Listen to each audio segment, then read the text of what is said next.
Mutual aid. Building solidarity during this crisis. Dean Spade. Contents. Introduction. Crisis conditions require bold tactics. Part I. What is mutual aid? 1. 3 key elements of mutual aid. 1. Mutual aid projects work to meet survival needs and build shared understanding about why people do not have what they need. 2. Mutual aid projects mobilize people, expand solidarity, and build movements. 3. Mutual aid projects are participatory, solving problems through collective action rather than waiting for saviors. 2. Solidarity, not charity. 3. We get more when we demand more. Part 2. Working together on purpose. 4. Some dangers and pitfalls of mutual aid. Deservingness hierarchies. Saviorism and paternalism. Co-optation. Characteristics of mutual aid vs. charity. 5. No masters, no flakes. Group culture. Making decisions together. Leadership qualities that support mutuality and collaboration. Handling money. Burnout. Conflict. Working with joy. Perfectionism. Mad mapping. Conclusion, everything is at stake and we're fighting to win. Resource list. Introduction. Crisis conditions require bold tactics. The contemporary political moment is defined by emergency. Acute crises, like the COVID-19 pandemic and climate change, induced fires, floods, and storms, as well as the ongoing crises of racist criminalization, brutal immigration enforcement, endemic gender violence, and severe wealth inequality, threaten the survival of people around the globe. Government policies actively produce and exacerbate the harm, inadequately respond to crises, and ensure that certain populations bear the brunt of pollution, poverty, disease, and violence. In the face of this, more and more ordinary people are feeling called to respond in their communities, creating bold and innovative ways to share resources and support vulnerable neighbors. This survival work, when done in conjunction with social movements demanding transformative change, is called mutual aid. Mutual aid has been a part of all large, powerful social movements, and it has a particularly important role to play right now, as we face unprecedented dangers and opportunities for mobilization. Mutual aid gives people a way to plug into movements based on their immediate concerns, and it produces social spaces where people grow new solidarities. At its best, mutual aid actually produces new ways of living where people get to create systems of care and generosity that address harm and foster well-being. This book is about mutual aid. It explains why it is so important, what it looks like, and how to do it. It provides a grassroots theory of mutual aid as well as concrete tools for addressing some of the most difficult questions facing mutual aid groups, such as how to work in groups and make decisions together, how to prevent and address conflict, and how to deal with burnout so that we can build a lasting mobilization that can win. Left social movements have two big jobs right now. First, we need to organize to help people survive the devastating conditions unfolding every day. Second, we need to mobilize hundreds of millions of people for resistance so we can tackle the underlying causes of these crises. In this pivotal moment, movements can strengthen, mobilizing new people to fight back against cops, immigration enforcement, welfare authorities, landlords, budget cuts, polluters, the defense industry, prison profiteers, and right-wing groups. The way to tackle these two big tasks, meeting people's needs and mobilizing them for resistance, is to create mutual aid projects and get lots of people to participate in them. Social movements that have built power and won major change have all included mutual aid, yet it is often a part of movement work that is less visible and less valued. In this moment, our ability to build mutual aid will determine whether we win the world we long for or dive further into crisis. We can imagine what is possible when we come together in this way by examining the response of Hong Kong's protest movement to COVID-19. In 2019, a massive anti-government mobilization swept Hong Kong, with people opposing police and seeking greater control over their lives. By the time the COVID-19 pandemic emerged, Hong Kong's chief executive, Carrie Lam, had an 80% disapproval rating. Hong Kong's protest movement had escalated significantly, with protesters coordinating sophisticated mass mobilizations, including the use of bold tactics like fighting police with poles, projectiles, laser pointers, and petrol bombs. Lam was remarkably non-responsive to the pandemic, despite the vulnerable position of Hong Kong, a densely packed city with a history of epidemics and a high-speed railway connection to Wuhan, where the COVID-19 pandemic started. Hong Kong residents criticized Lam for her delay in closing the city's borders and her order barring city workers from wearing masks. But, despite the government's failures, the people of Hong Kong, mobilized by the protest movement, launched a response that suppressed the original wave of COVID-19 and mitigated its resurgence. On the day the first COVID-19 case in Hong Kong was confirmed, people from the protest movement created a website that tracked cases, monitored hotspots, reported hospital wait times, and warned about places selling fake personal protective equipment. The protesters defied the government's ban on masks and countered misinformation from the World Health Organization discouraging their use. They set up brigades that made and distributed masks, specially making sure they reached poor people and old people. They created a system of volunteers to set up hand sanitizer stations throughout crowded tenement housing and maintain the supply of sanitizer at the stations. They also created digital maps to identify the station sites. This essential mutual aid work was complemented by bolder strategies. When the government refused to close the border with China, 7,000 medical workers, as part of labor unions that had been formed during the protest movement, went on strike demanding PPE and that the border be closed. Members of the protest movement threatened the government with stronger action if steps were not taken to address the epidemic, and explosives were found at the border with China, possibly for this purpose. The Hong Kong government then created quarantine centers in dense neighborhoods, but never consulted the people in those neighborhoods, and the protest movement responded by throwing explosives into the quarantine centers before they were used, causing the government to change the location of the facilities to less densely populated holiday villages. As a result of these efforts by a mobilized and coordinated movement, and no thanks to the government, Hong Kong had an immensely successful response to the first wave of COVID-19. Through the combination of mutual aid and direct action to force concessions, the protesters did what the government would not do on its own, saving untold numbers of lives. This book provides a concrete guide for building mutual aid groups and networks. Part I explores what mutual aid is, why it is different than charity, and how it relates to other social movement tactics. Part 2 dives into the nitty-gritty of how to work together in mutual aid groups and how to handle the challenges of group decision-making, conflict, and burnout. It includes charts and lists that can be brought to group meetings to stimulate conversation and build shared analysis and group practices. Ultimately, helps imagine how we can coordinate to collectively take care of ourselves even in the face of disaster and mobilize hundreds of millions of people to make deep and lasting change. Part I. What is mutual aid? Mutual aid is collective coordination to meet each other's needs, usually from an awareness that the systems we have in place are not going to meet them. Those systems, in fact, have often created the crisis, or are making things worse.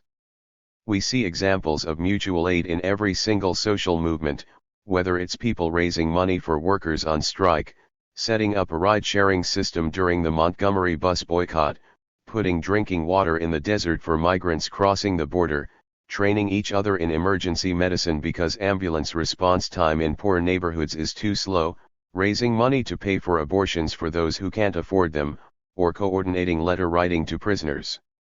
These are mutual aid projects. They directly meet people's survival needs, and are based on a shared understanding that the conditions in which we are made to live are unjust. There is nothing new about mutual aid. People have worked together to survive for all of human history. But capitalism and colonialism created structures that have disrupted how people have historically connected with each other and shared everything they needed to survive. As people were forced into systems of wage labor and private property, and wealth became increasingly concentrated, our ways of caring for each other have become more and more tenuous. Today, many of us live in the most atomized societies in human history, which makes our lives less secure and undermines our ability to organize together to change unjust conditions on a large scale. We are put in competition with each other for survival, and we are forced to rely on hostile systems like healthcare systems designed around profit, not keeping people healthy, or food and transportation systems that pollute the earth and poison people for the things we need. More and more people report that they have no one they can confide in when they are in trouble. This means many of us do not get help with mental health, drug use, family violence, or abuse until the police or courts are involved, which tends to escalate rather than resolve harm. In this context of social isolation and forced dependency on hostile systems, mutual aid where we choose to help each other out, share things, and put time and resources into caring for the most vulnerable is a radical act. 1. 3 key elements of mutual aid. 1.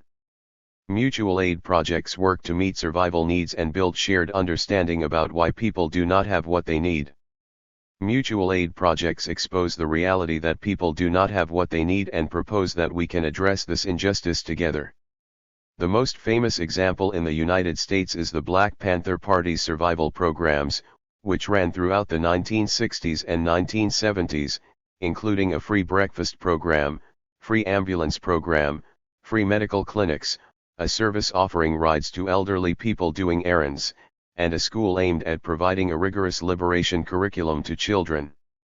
The Black Panther programs welcomed people into the liberation struggle by creating spaces where they could meet basic needs and build a shared analysis about the conditions they were facing. Instead of feeling ashamed about not being able to feed their kids in a culture that blames poor people, especially poor black people, for their poverty, people attending the Panthers' free breakfast program got food and a chance to build shared analysis about black poverty. It broke stigma and isolation, met material needs, and got people fired up to work together for change. Recognizing the program's success, FBI Director J. Edgar Hoover famously wrote in a 1969 memo sent to all field offices that the BCP represents the best and most influential activity going for the BPP and, as such, is potentially the greatest threat to efforts by authorities to neutralize the BPP and destroy what it stands for. The night before the Chicago program was supposed to open, police broke into the church that was hosting it and urinated on all of the food. The government's attacks on the Black Panther Party are evidence of mutual aid's power, as is the government's co-optation of the program. In the early 1970s, the U.S. Department of Agriculture expanded its federal free breakfast program built on a charity, not a liberation, model that still feeds millions of children today. The Black Panthers provided a striking vision of liberation, asserting that black people had to defend themselves against a violent and racist government, and that they could organize to give each other what a racist society withheld. During the same period, the Young Lords Party undertook similar and related mutual aid projects in their work toward Puerto Rican liberation. The Young Lords brought people into the movement by starting with the everyday needs of Puerto Ricans in impoverished communities. They protested the lack of garbage pickups in Puerto Rican neighborhoods, hijacked a city mobile X-ray truck to bring greater tuberculosis testing to Puerto Rican communities, took over part of a hospital to provide health care, and provided food and youth programs for Puerto Rican communities. Their vision for decolonizing Puerto Rico and liberating Puerto Ricans in the United States from racism, poverty, and police terror was put into practice through mutual aid. Throughout the 1960s and 70s, many overlapping movements undertook mutual aid efforts, such as feminist health clinics and activist-run abortion providers, emerging volunteer-run gay health clinics, child care collectives, tenants unions, and community food projects.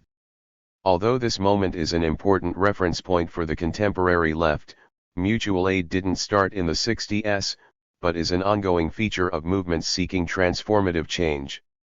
Clay Benally, project coordinator at Indigenous Media Action, argues that mutual aid is an unbroken tradition among indigenous people across many cycles of colonialism, maintained through traditional teachings that contemporary indigenous mutual aid projects are working to restore and amplify.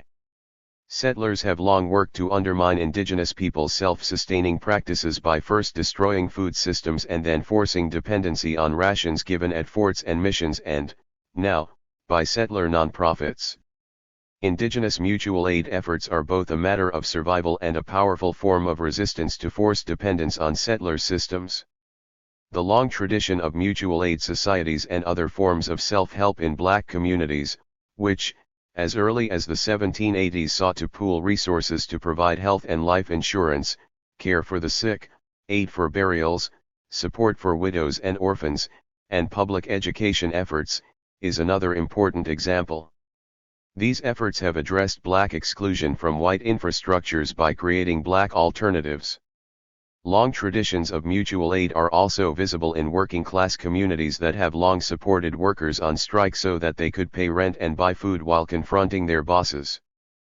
Perhaps most of all, the pervasive presence of mutual aid during sudden disasters of all kinds, storms, floods, fires, and earthquakes, demonstrates how people come together to care for each other and share resources when, inevitably, the government is not there to help, offers relief that does not reach the most vulnerable people, and deploys law enforcement against displaced disaster survivors. Mutual aid is a powerful force. 2. Mutual aid projects mobilize people, expand solidarity, and build movements. Mutual aid is essential to building social movements.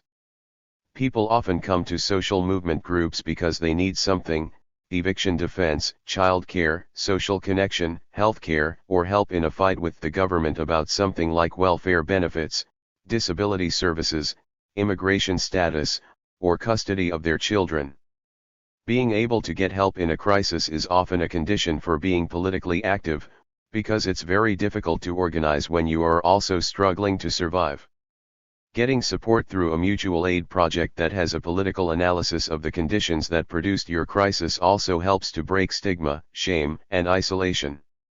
Under capitalism, social problems resulting from exploitation and the maldistribution of resources are understood as individual moral failings, not systemic problems.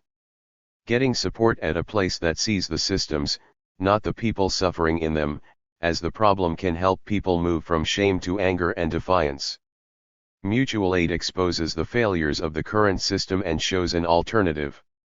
This work is based in a belief that those on the front lines of a crisis have the best wisdom to solve the problems, and that collective action is the way forward. Mutual aid projects also build solidarity. I have seen this at the Sylvia Rivera Law Project, a law collective that provides free legal help to trans and gender non-conforming people who are low income and/or people of color. I worked with the group from 2002 to 2019. Again and again I saw people come to SRLP for help because something bad happened to them in a shelter, in prison, or in interactions with cops, immigration authorities, the foster care system, or public schools. People seeking legal services for these problems would be invited to participate in organizing and become part of SRLP, working on changing the conditions that had brought them to the group. As people joined, things were often bumpy. Members may have had some things in common, being trans or gender non-conforming, for example, but also differed from one another in terms of race, immigration status, ability, HIV status, age, housing access, sexual orientation, language, and more. By working together and participating in shared political education programs, members could learn about experiences different from theirs and build solidarity across those differences. This changed and continues to change not only the individuals in the group, but the kind of politics the group practices. Solidarity is what builds and connects large-scale movements. In the context of professionalized nonprofit organizations, groups are urged to be single-issue oriented, framing their message around deserving people within the population they serve, and using tactics palatable to elites. Prison-oriented groups are supposed to fight only for the innocent or the nonviolent, for example, and to do their work by lobbying politicians about how some people, not all people, don't belong in prison. This is the opposite of solidarity, because it means the most vulnerable people are left behind, those who were upcharged by cops and prosecutors, those who do not have the means to prove their innocence, those who do not match cultural tropes of innocence and deservingness. This narrow focus actually strengthens the system's legitimacy by advocating that the targeting of those more stigmatized people is okay. This pattern of anti-solidarity incentives and practices has been devastating for movements as non-profitization has taken hold, as I'll discuss further in the next chapter. Solidarity across issues and populations is what makes movements big and powerful. Without that connection, we end up with disconnected groups, working in their issue silos, undermining each other, competing for attention and funding, not backing each other up and not building power. Mutual aid projects, by creating spaces where people come together on the basis of some shared need or concern in spite of their different lived experience, cultivate solidarity. Groups doing mutual aid to directly address real problems in real people's lives tend to develop a multi-issue and solidarity-based approach because their members' lives are cross-cut by many different experiences of vulnerability. Sometimes even groups that start out with a narrow goal adopt a wider horizon of solidarity and a wider vision of political possibility if they use the mutual aid model. An initial goal of serving people impacted by homelessness quickly reveals that racism, colonialism, immigration enforcement, ableism, police violence, the foster care system, the health care system, transphobia, and more are all causes of homelessness or causes of further harm to homeless people. Solidarity and an ever-expanding commitment to justice emerge from contact with the complex realities of injustice. This is exactly how movements are built, as people become connected to each other and as one urgent issue unspools into a broader vision of social transformation. 3. Mutual aid projects are participatory, solving problems through collective action rather than waiting for saviors. Mutual aid projects help people develop skills for collaboration, participation, and decision-making. For example, people engaged in a project to help one another through housing court proceedings will learn the details of how the system harms people and how to fight it, but they will also learn about meeting facilitation, working across differences, retaining volunteers, addressing conflict, giving and receiving feedback, following through, and coordinating schedules and transportation. They may also learn that it is not just lawyers who can do this kind of work, and that many people, including themselves, have something to offer. This departs from expertise-based social services that tell us we need to have a social worker, licensed therapist, lawyer, or some other person with an advanced degree to get things done. Mutual aid is inherently anti-authoritarian, demonstrating how we can do things together in ways we were told not to imagine, and that we can organize human activity without coercion. Most people have never been to a meeting where there was not a boss or authority figure with decision-making power. Most people work or go to school inside hierarchies where disobedience leads to punishment or exclusion. We bring our learned practices of hierarchy with us even when no paycheck or punishment enforces our participation, so even in volunteer groups we often find ourselves in conflicts stemming from learned dominance behaviors.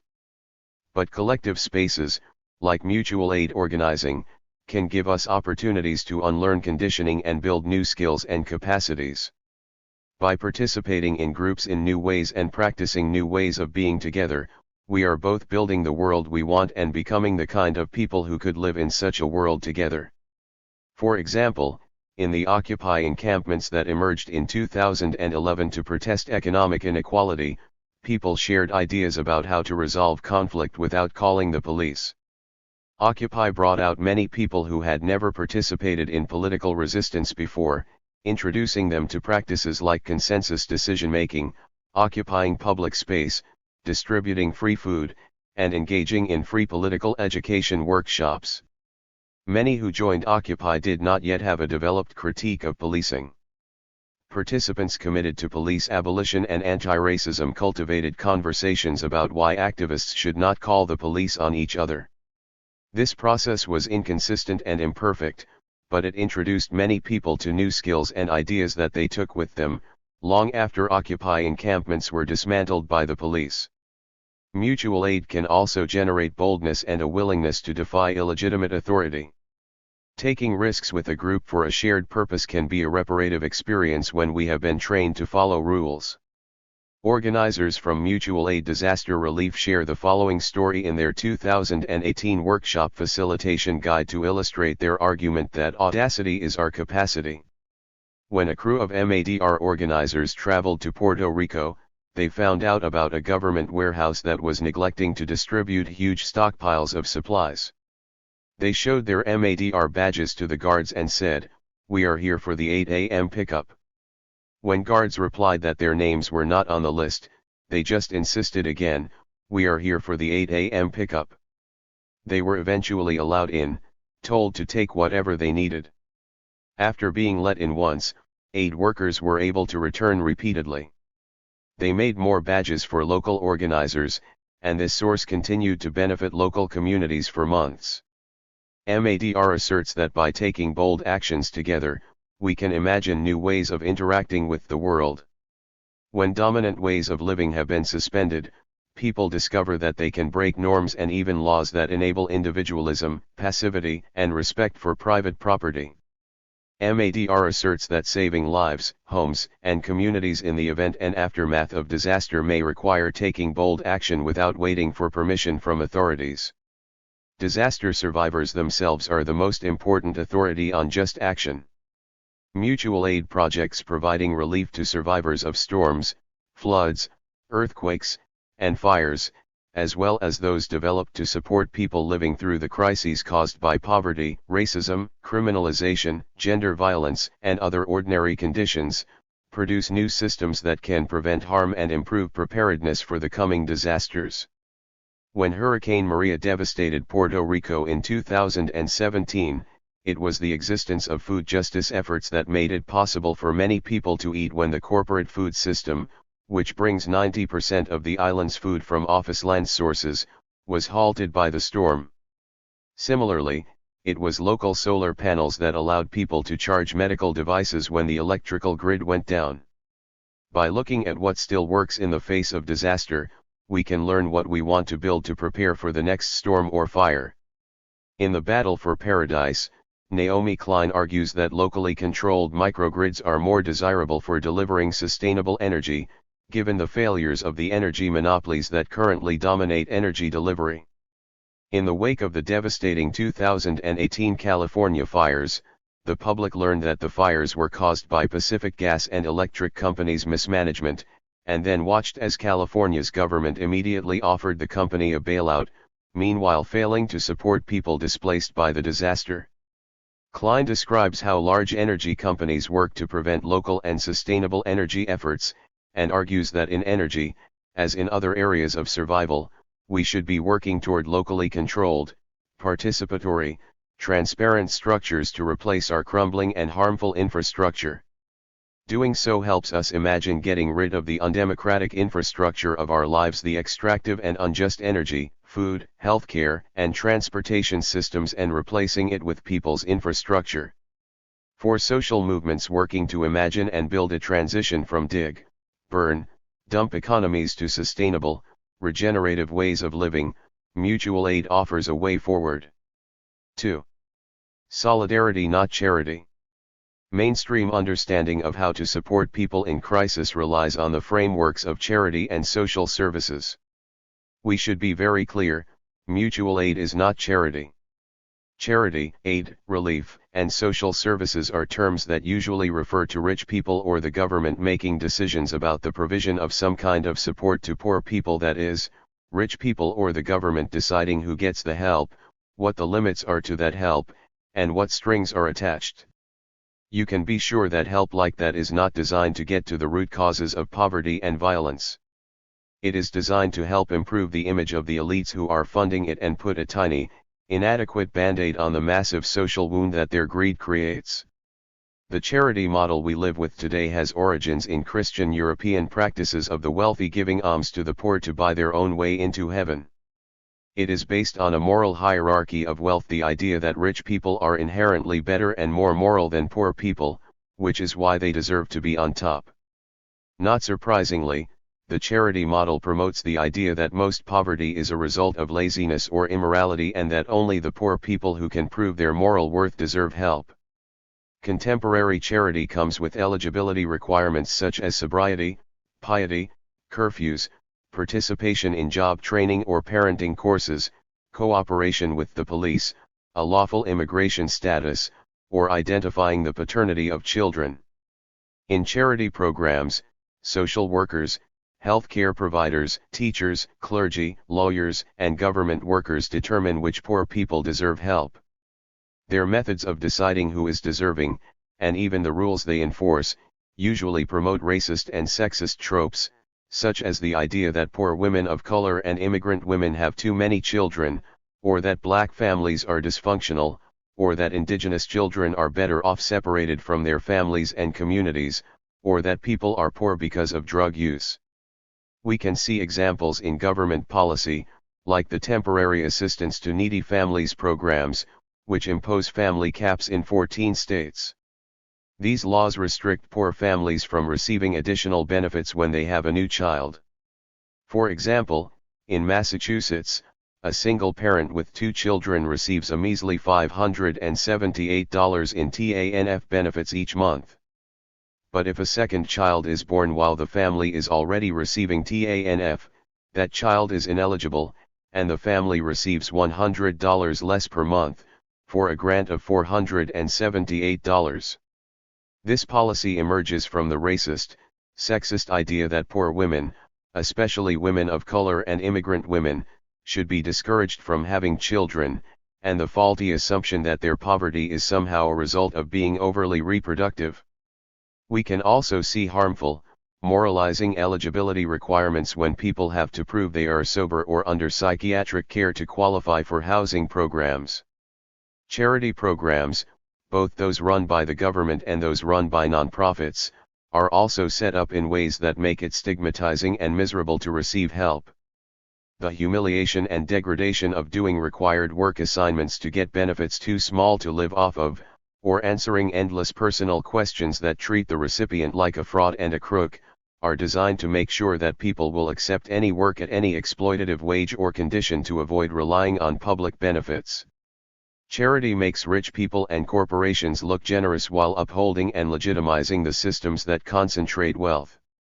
Charity is increasingly privatized and contracted out to the massive nonprofit sector, which benefits rich people more than poor people in 2 big ways.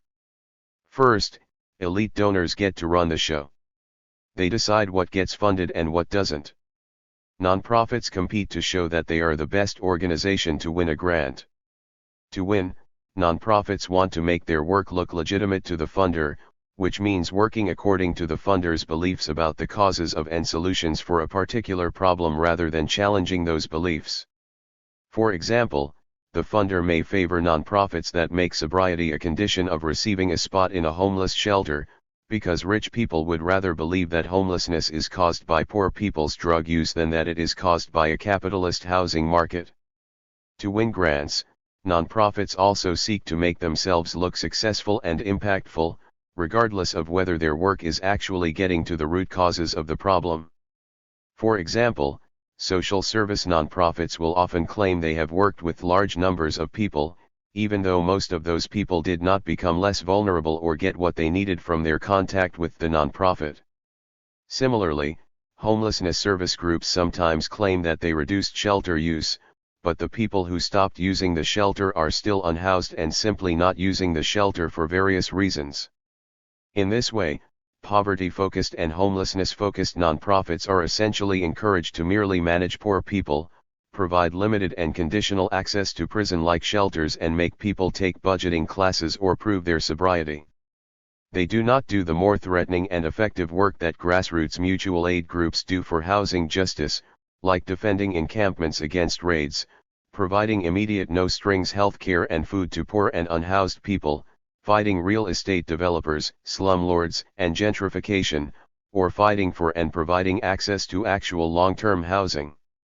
Rich people's control of nonprofit funding keeps nonprofits from doing work that is threatening to the status quo, or from admitting the limits of their strategies. In worst-case scenarios, nonprofits are integrated into programs that make vulnerable people even more vulnerable.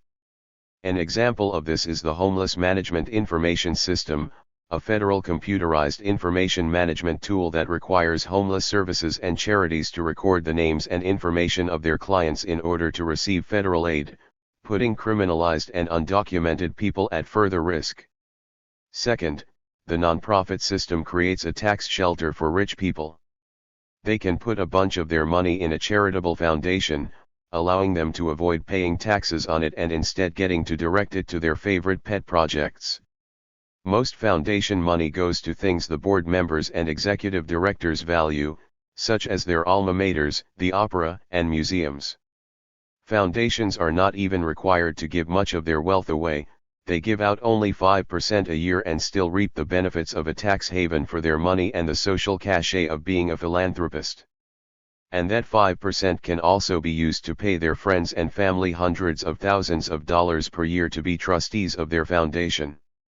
The creation of the nonprofit sector that has ballooned in the last half-century was a direct response to the threat posed by mass mutual aid work in anti-racist, anti-colonial and feminist movements of the 1960s and 70s. Nonprofitization was designed to demobilize us, legitimizing unjust systems and hiding the reality that real change comes from movements made of millions of ordinary people, not small groups of paid professionals. These days, the nonprofits that purport to address poverty are mostly run by white elites. The idea promoted by nonprofits and universities is that people with advanced degrees are best suited to figure out the solutions to social problems. It mystifies the causes of poverty, making it seem like some kind of mysterious math problem that only people with advanced degrees can figure out. But any poor person knows that poverty is caused by the greed of their bosses, landlords, and health insurance companies, by systems of white supremacy and colonialism, and by wars and forced migrations. Elite solutions to poverty are always about managing poor people and never about redistributing wealth. The nonprofit sector not only fails to fix injustice but also replicates it within the groups themselves. Nonprofits are usually run like businesses, with the boss at the top deciding things for the people underneath. Nonprofits have the same kinds of problems as other businesses that rely on hierarchical models, drastically unequal pay, race and gender wage gaps, sexual harassment in the workplace, exploitation of workers, and burnout. Despite the fact that they pitch themselves as the solution for fixing the problems of the current system, nonprofits mostly replicate, legitimize, and stabilize that system. One way the charity model is manifested is in the idea of having a cause. Celebrities and philanthropists show us that picking an issue to care about and giving or raising money for it is part of their brand, in a similar vein as their fashion choices. This idea of a charitable cause that is disconnected from other aspects of life keeps us in our places. We are encouraged to be mostly numbed-out consumers, but ones who perhaps volunteer at a soup kitchen on Thanksgiving, post videos about animal rights on our social media accounts, or wear a t-shirt with a feminist slogan now and again. Only those few experts or specialists who work in nonprofits are supposed to make concern for justice a larger part of their lives by turning it into a career, but even they are supposed to still be obedient consumers. The false separation of politics and injustice from ordinary life and the idea that activism is a kind of lifestyle accessory is demobilizing to our movements, hides the root causes of injustice, and keeps us passive and complicit. Robust social movements offer an opposing view. We argue that all the aspects of our lives, where and how we live and work, eat, entertain ourselves, get around, and get by, are sites of injustice and potential resistance. At our best, social movements create vibrant social networks in which we not only do work in a group, but also have friendships, make art, have sex, mentor and parent kids, feed ourselves and each other, build radical land and housing experiments, and inspire each other about how we can cultivate liberation in all aspects of our lives. Activism and mutual aid shouldn't feel like volunteering or like a hobby. It should feel like living in alignment with our hopes for the world and with our passions. It should enliven us. The charity model encourages us to feel good about ourselves by giving back. convincing us that we have done enough if we do a little volunteering or posting online is a great way to keep us in our place. Keeping people numb to the suffering in the world and their own suffering is essential to keeping things as they are. In fact, things are really terrifying and enraging right now, and feeling more rage, fear, sadness, grief, and despair may be appropriate. Those feelings may help us be less appeased by false solutions, and stir us to pursue ongoing collective action for change. That doesn't mean that mutual aid work never feels good. In fact, it is often deeply satisfying and connective, creating caring relationships, raucous celebrations, and an enduring sense of purpose. In my experience, it is more engagement that actually enlivens us, more curiosity, more willingness to see the harm that surrounds us, and ask how we can relate to it differently. Being more engaged with the complex and painful realities we face, and with thoughtful, committed action alongside others for justice, feels much better than numbing out or making token, self-consoling charity gestures. It feels good to let our values guide every part of our lives. Mutual aid projects, in many ways, are defined in opposition to the charity model and its current iteration in the nonprofit sector. Mutual aid projects mobilize lots of people rather than a few experts, resist the use of eligibility criteria that cut out more stigmatized people, are an integrated part of our lives rather than a pet cause, and cultivate a shared analysis of the root causes of the problem and connect people to social movements that can address these causes. Part 2 of this book focuses on how we can build our mutual aid groups in ways that can most successfully accomplish these goals, avoiding the pitfalls of the charity model and the learned hierarchical behaviors that can reproduce injustice even in activist group settings. What we build now, and whether we can sustain it, will determine how prepared we are for the next pandemic, the climate-induced disasters to come, the ongoing disasters of white supremacy and capitalism, and the beautifully disruptive rebellions that will transform them. 3. We get more when we demand more. Disasters are ruptures existing systems break down and then are either repaired, replaced, or scrapped. Disasters exacerbate and expose inequalities, showing the pre-existing crises that elites strive to ignore and hide from view. When disasters emerge, governments and corporations quickly move to downplay them, hoping to get back to the status quo of extraction and profit-making as soon as possible, to take credit for having resolved them, and to silence demands for relief. Governments and the 1% also use disasters as opportunities to push their favored reforms. COVID-19, for example, has generated right-wing wins like closing the border, suspending environmental regulations, giving the FBI, DEA, and local police hundreds of millions of dollars, and expanding the capacity of police to harass and criminalize the poor for allegedly violating public health regulations. At the same time, disasters are opportunities for exposing injustice and pushing forward left-wing demands. COVID-19 has also been an opportunity for mobilizing people to resist injustice. As more people are laid off or forced to work dangerous jobs, we are increasingly standing together against landlords, bosses, police, prisons, and a profit-driven healthcare system. In seeking to curb the worst effects of the pandemic, some forms of government relief have emerged that give us hope for another way of life: eviction moratoriums, increased unemployment benefits and income support, free public transit, suspension of student loan payments, and more. While this relief has been far from universal or adequate, it has demonstrated that many of the things our movements have fought for are entirely possible. Disasters are pivotal times in the competition between political programs, moments when much can be lost or won. Winning the world we want is far from guaranteed. Our opponents, those who currently control the most of the land, work, food, housing, transportation, weapons, water, energy, and media, are feverishly working to maintain the status quo of maldistribution and targeted violence, and worsen it to increase profits and power for themselves. Our capacity to win is possible to the extent that we can collectively realize what they do not control us and collectively disobey and disrupt their systems, retaking control of our ways of sustaining life. If we want as many people as possible to survive, and to win in the short and long term, we have to use moments of disaster to help and mobilize people. Mutual aid is the way to do that. During the COVID-19 pandemic, mutual aid groups have proliferated and more people are learning how to organize mutual aid than have in decades. This is a big chance for us to make a lot of change.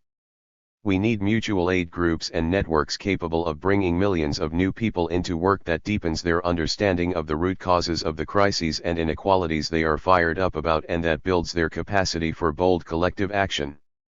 We need groups and networks that do not disappear after the peak of the crisis, but instead become part of an ongoing, sustained mobilization with the capacity to support people and keep building pressure for bigger wins. As mobilization builds, governments, corporations, and corporate media will approach mutual aid in three ways, all of which, as I write this, are already visible in regard to the COVID-19 pandemic. These three responses often happen simultaneously, among different agencies, elected officials, and levels of government. Some will ignore proliferating mutual aid efforts.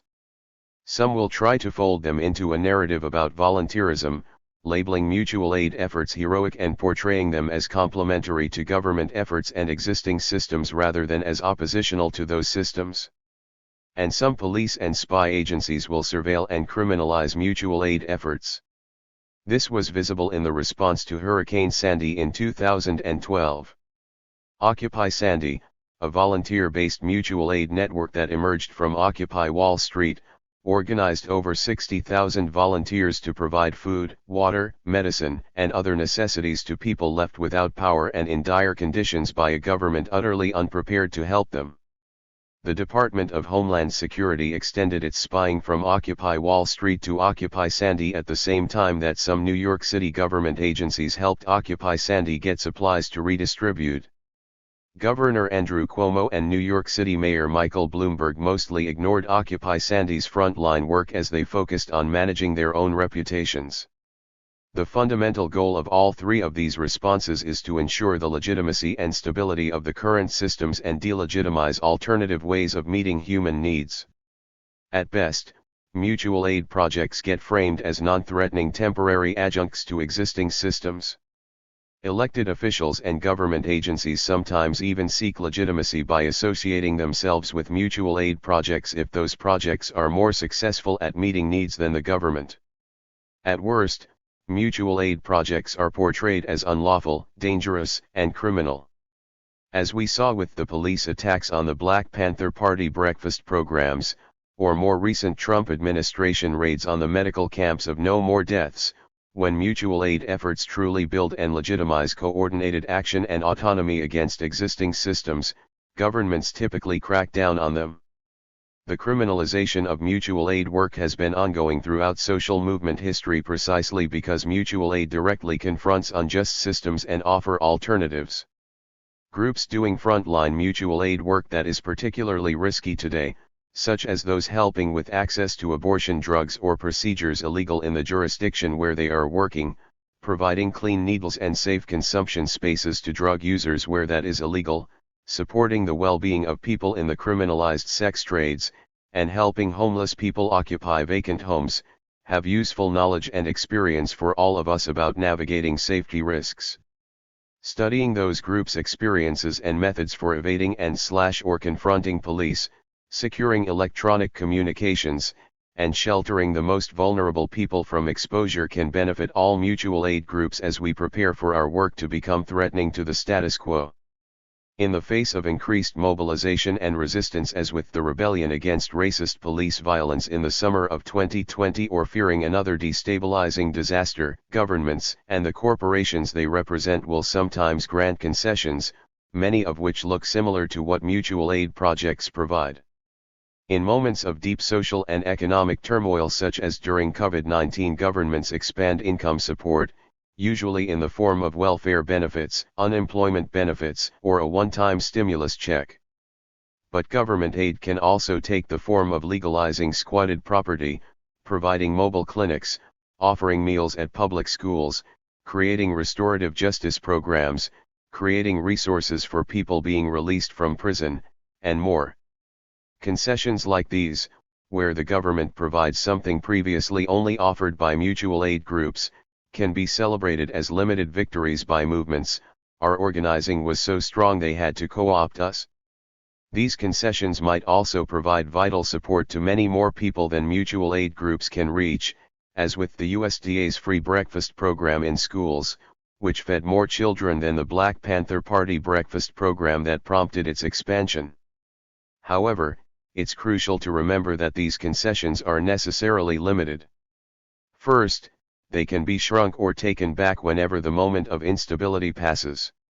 This has been the historical pattern for poor relief in the United States. It gets expanded during a crisis, and then contracted and stigmatized as soon as the crisis has lessened, quickly making people once again desperate and exploitable by their employers. Second, while government provisions sometimes reach more people than local mutual aid can, they usually exclude particularly vulnerable people, like people who are criminalized, working in underground economies, homeless, or undocumented. The welfare and income support programs in the United States, ranging from old age and disability benefits to support for families in poverty, are consistently designed to ensure that women, people of color, and indigenous people get left out or get less. For example, the New Deal, which emerged to quiet the anti-capitalist rebellions brought on by the Great Depression and stabilize the capitalist system, was designed so that women and domestic and agricultural workers were excluded from the benefits created. By tying many benefits to work, the New Deal also perpetuated a status quo of grinding poverty for people with disabilities. Whenever we rely on a capitalist, imperialist system to provide vital necessities, we can guess that the provisions will be fragile and inadequate, and designed to transfer far more wealth toward the populations those systems were designed to support: white people, rich people, straight people, and men. Often, the concessions are never delivered at all, only promised in an effort to quell resistance. One pattern that is clear in regard to concessions is that, because the aim of elites is to concede as little as possible and maintain the status quo as much as possible, we get more when we demand more and build bolder, bigger pressure. It took mass movements threatening capitalism's very existence, like those seen during the Great Depression and the 1960s uprisings against racism, just to get stigmatizing, ungenerous welfare benefits.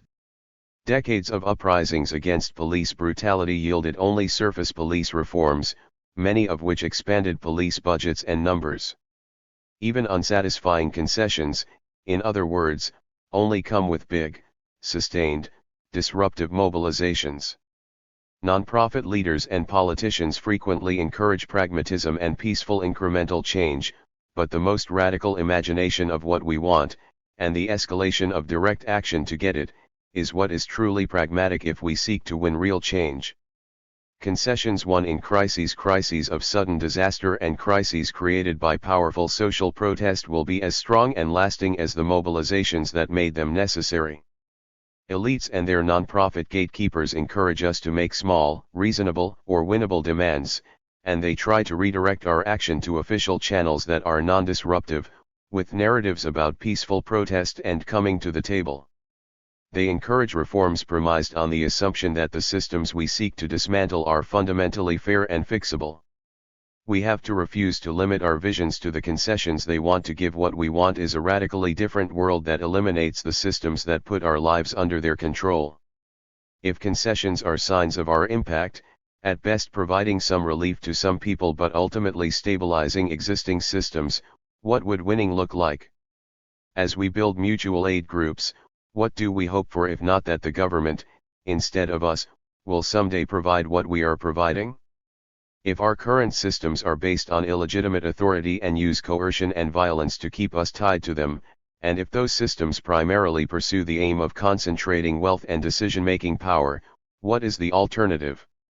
From our current vantage point, living in a world with the most militarized borders, the most expansive surveillance technologies, the most severe concentration of wealth, the most imprisonment in human history, the most military bases and high-tech weapons, and the most advanced mechanisms of propaganda, it can be hard to imagine other ways of living. Disasters often stimulate fantasies of a benevolent government as we face brutal government failure and wish that things were different. Part of the reason our dream of a savior government is so compelling is that it is hard for us to imagine a world where we meet core human needs through systems that are based on principles of collective self-determination rather than coercion. We are accustomed to a situation where the choice is between a government that either denies the disaster's significance and abandons people to its devastations, or a government that responds with inadequate aid that comes with enhanced policing, surveillance, militarization, and wealth transfers to the top. This is no choice at all. Because of how capitalism controls the means for getting by: food, health, housing, communications, transportation, and how dependent we are on systems we do not control, it can be hard to imagine that we could survive another way. But for most of human history, we did, and mutual aid projects let us relearn that it's possible and emancipatory. Mutual aid projects let us practice meeting our own and each other's needs, based in shared commitments to dignity, care, and justice. They let us practice coordinating our actions together with the belief that all of us matter and that we should all get to participate in the solutions to our problems. They let us realize that we know best how to address the crises we face. We don't need to be saved by professionals, government agents, or people elites consider experts. Mutual aid cultivates the practices and structures that move us toward our goal, a society organized by collective self-determination, where people get a say in all parts of their lives rather than just facing the coercive non-choice between sinking or swimming, between joining a brutal and exploitive workforce, insurance scheme, or housing market, or risk being left in the cold. How do we imagine scaling up mutual aid to a point where everyone has what they need, and gets to meaningfully co-govern and co-steward the structures and conditions of their lives? Because of the dominance of corporate and non-profit models, people often think that scaling up means centralizing and standardizing projects, but this runs directly counter to the wisdom of mutual aid. Scaling up doesn't mean making groups bigger or merging them into one organization across a region, state, or country. Locally operated mutual aid works better for meeting people's needs in all kinds of situations, including disasters, because our needs are best met by those with the most local knowledge, and when we are the ones making the decisions affecting us. Scaling up our mutual aid work means building more and more mutual aid groups, copying each other's best practices, and adapting them to work for particular neighborhoods, subcultures, and enclaves. It means intergroup coordination, the sharing of resources and information, having each other's backs, and coming together in coalitions to take bigger actions like rent strikes, labor strikes, or the toppling of corrupt governments and industries. Factory takeovers, where workers push out owners and take control of the factory, deciding together how it will run and making fair systems for all, are good examples of this type of shift. A labor strike that becomes a factory takeover is scaling up. Similarly, we might imagine people working to create local energy grids using solar power. The grids would be cultivated and cared for by the people using them, but they might be sharing practices and resources with other groups building and maintaining local grids. Governance and innovation remain local, but knowledge, support, and solidarity are networked and shared. To imagine a society where we share everything, co-govern everything, have everything we need and don't rely on coercion and domination, we have to shed the capitalist propaganda that tells us people are naturally greedy, and that without police keeping us in our places we would all hoard and harm. Instead, we can notice, as is particularly clear in times of disaster, that people are naturally connective and generous, though we often have cultural baggage to shed from being conditioned by white supremacy, patriarchy, and capitalism. Again and again we see people sharing what little they have after storms, floods, and fires, saving each other. Through mutual aid projects, many of us get a chance to deepen those practices of generosity, and make them long-term support systems that we co-govern to help us all survive and mobilize for change. Mutual aid is only one tactic in the social movement ecosystem. It operates alongside direct action, political education, and many other tactics. But it is the one that most successfully helps us grow our movements and build our people power, Because it brings people into coordinated action to change things right now.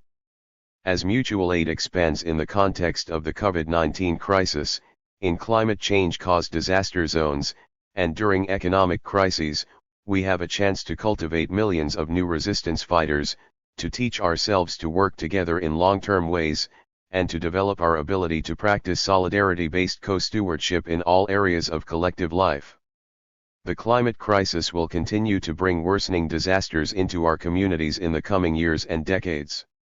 The stronger we build our networks of mutual aid now, the more prepared we will be to help each other survive those disasters and transform our ways of living together toward liberation. Part 2. Working together. On purpose.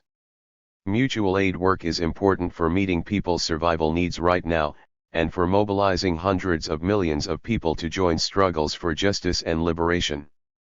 Most people newly fired up about injustice are eager to work on the conditions happening to them or to people they care about. Mutual aid projects are the on-ramp for people to get to work right away on things they feel urgent about, plug into social movements where they can learn more about things they are not yet mad about, and build new solidarities. This section of this book is for people who want to start mutual aid projects or who are already in them and want to intentionally build group cultures and structures that will help the work flourish.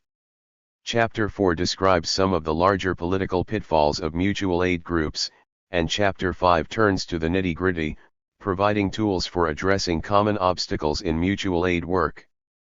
This section includes things groups can do to address conflict and avoid slipping into charity model or business model practices, as well as ideas for things individuals within groups can do to expand their own capacity to do this work with as much compassion and care as possible according to our principles. 4. Some dangers and pitfalls of mutual aid. Even while they explicitly work to reject the charity model, mutual aid projects can slip into some of the well-worn grooves of that model if we don't root deeply in our principles and practice careful discernment. Mutual aid groups face 4 dangerous tendencies: dividing people into those who are deserving and undeserving of help, practicing saviorism, being co-opted, and collaborating with efforts to eliminate public infrastructure and replace it with private enterprise and volunteerism. Deservingness hierarchies. People start mutual aid projects because existing programs or other services are not meeting people's needs, and often are leaving out particular groups of vulnerable people. The notorious failures of the Federal Emergency Management Agency in the face of disaster are a good example. The 2018 Camp Fire in California was the deadliest and most destructive wildfire in the state's history, the worst wildfire in the United States in a century, and the most expensive natural disaster in the world that year.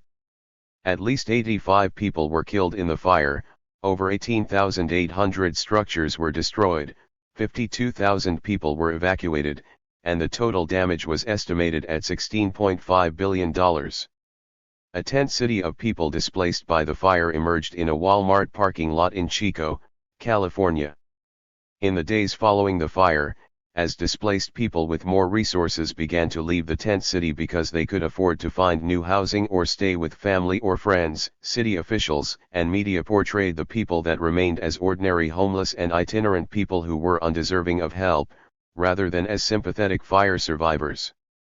The hierarchy of deservingness is built into FEMA's eligibility process, which excludes people who cannot confirm an address before the disaster, such as homeless people or people living in poor communities where individual dwellings are sometimes not given an individual mailing address.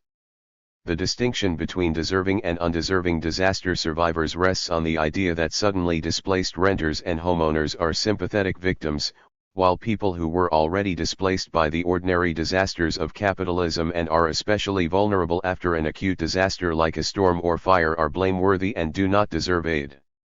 As I argued above, state and nonprofit disaster recovery and social services models generally work to stabilize the existing distribution of wealth, not transform it, so it makes sense that they provide little or nothing to the poorest people. After disasters like Hurricanes Sandy and Katrina, the federal government offered loans to homeowners and business owners, and smaller loans to renters for replacing personal property. Only those who were deemed to be creditworthy could qualify, and many of those who qualified still never saw a penny. People in crisis are unlikely to be helped by having more debt, but putting them in debt does make money for banks reaping the interest. Similarly, during the initial COVID-19 outbreak in the United States, the federal government offered loans for businesses suffering economic losses. Almost immediately, stories broke about how giant corporations like Shake Shack and Potbelly received millions while small businesses owned by people of color received the least. Among individual workers, those with the most precarious jobs were cut out of unemployment benefits and the stimulus checks that were supposed to provide relief. Undocumented people were ineligible for relief. Disaster relief and poor relief are designed to uphold and worsen inequalities. Deservingness narratives justify those designs. Even though mutual aid projects often emerge because of an awareness of how relief programs exclude people marked undeserving or ineligible, mutual aid groups still sometimes set up their own problematic deservingness hierarchies. For example, mutual aid projects replicate moralizing eligibility frameworks when they require sobriety, exclude people with certain types of convictions, only include families with children, or stigmatize and exclude people with psychiatric disabilities for not fitting behavioral norms. In his book Gay Incorporated, The Nonprofitization of Queer Politics, Muriel Beam tells the story of a Minneapolis group founded by queer and trans youth to support their community. As the group formalized and got funding, it diverged from its initial mission and commitment to youth governance and became dominated by adults. The group began to work with the local police to check warrants for youth who came to the drop-in space. This functionally excluded criminalized youth, disproportionately youth of color, from the space and endangered people who came seeking help, turning what had been a mutual aid group into an extension of the local police department. When mutual aid projects make more stigmatized people ineligible for what they are offering, they replicate the charity model. The charity model often ties aid and criminalization together, determining who gets help and who gets put away, as we can see in this account from a mutual aid disaster relief participant.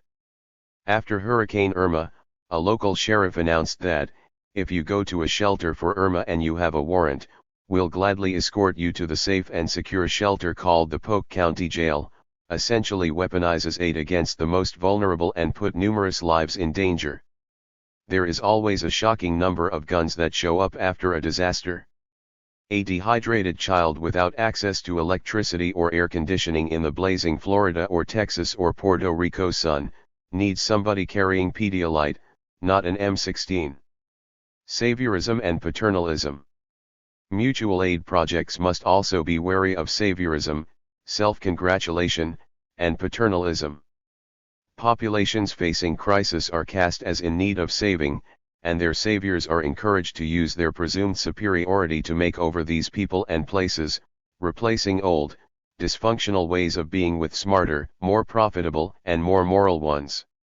In the wake of Hurricane Katrina, politicians, non-profiteers, celebrity philanthropists, and corporations conspired to remake the city of New Orleans and the people in it by implementing devastating innovations that eliminated public housing, permanently displaced black residents, privatized schools, and destroyed public health infrastructure.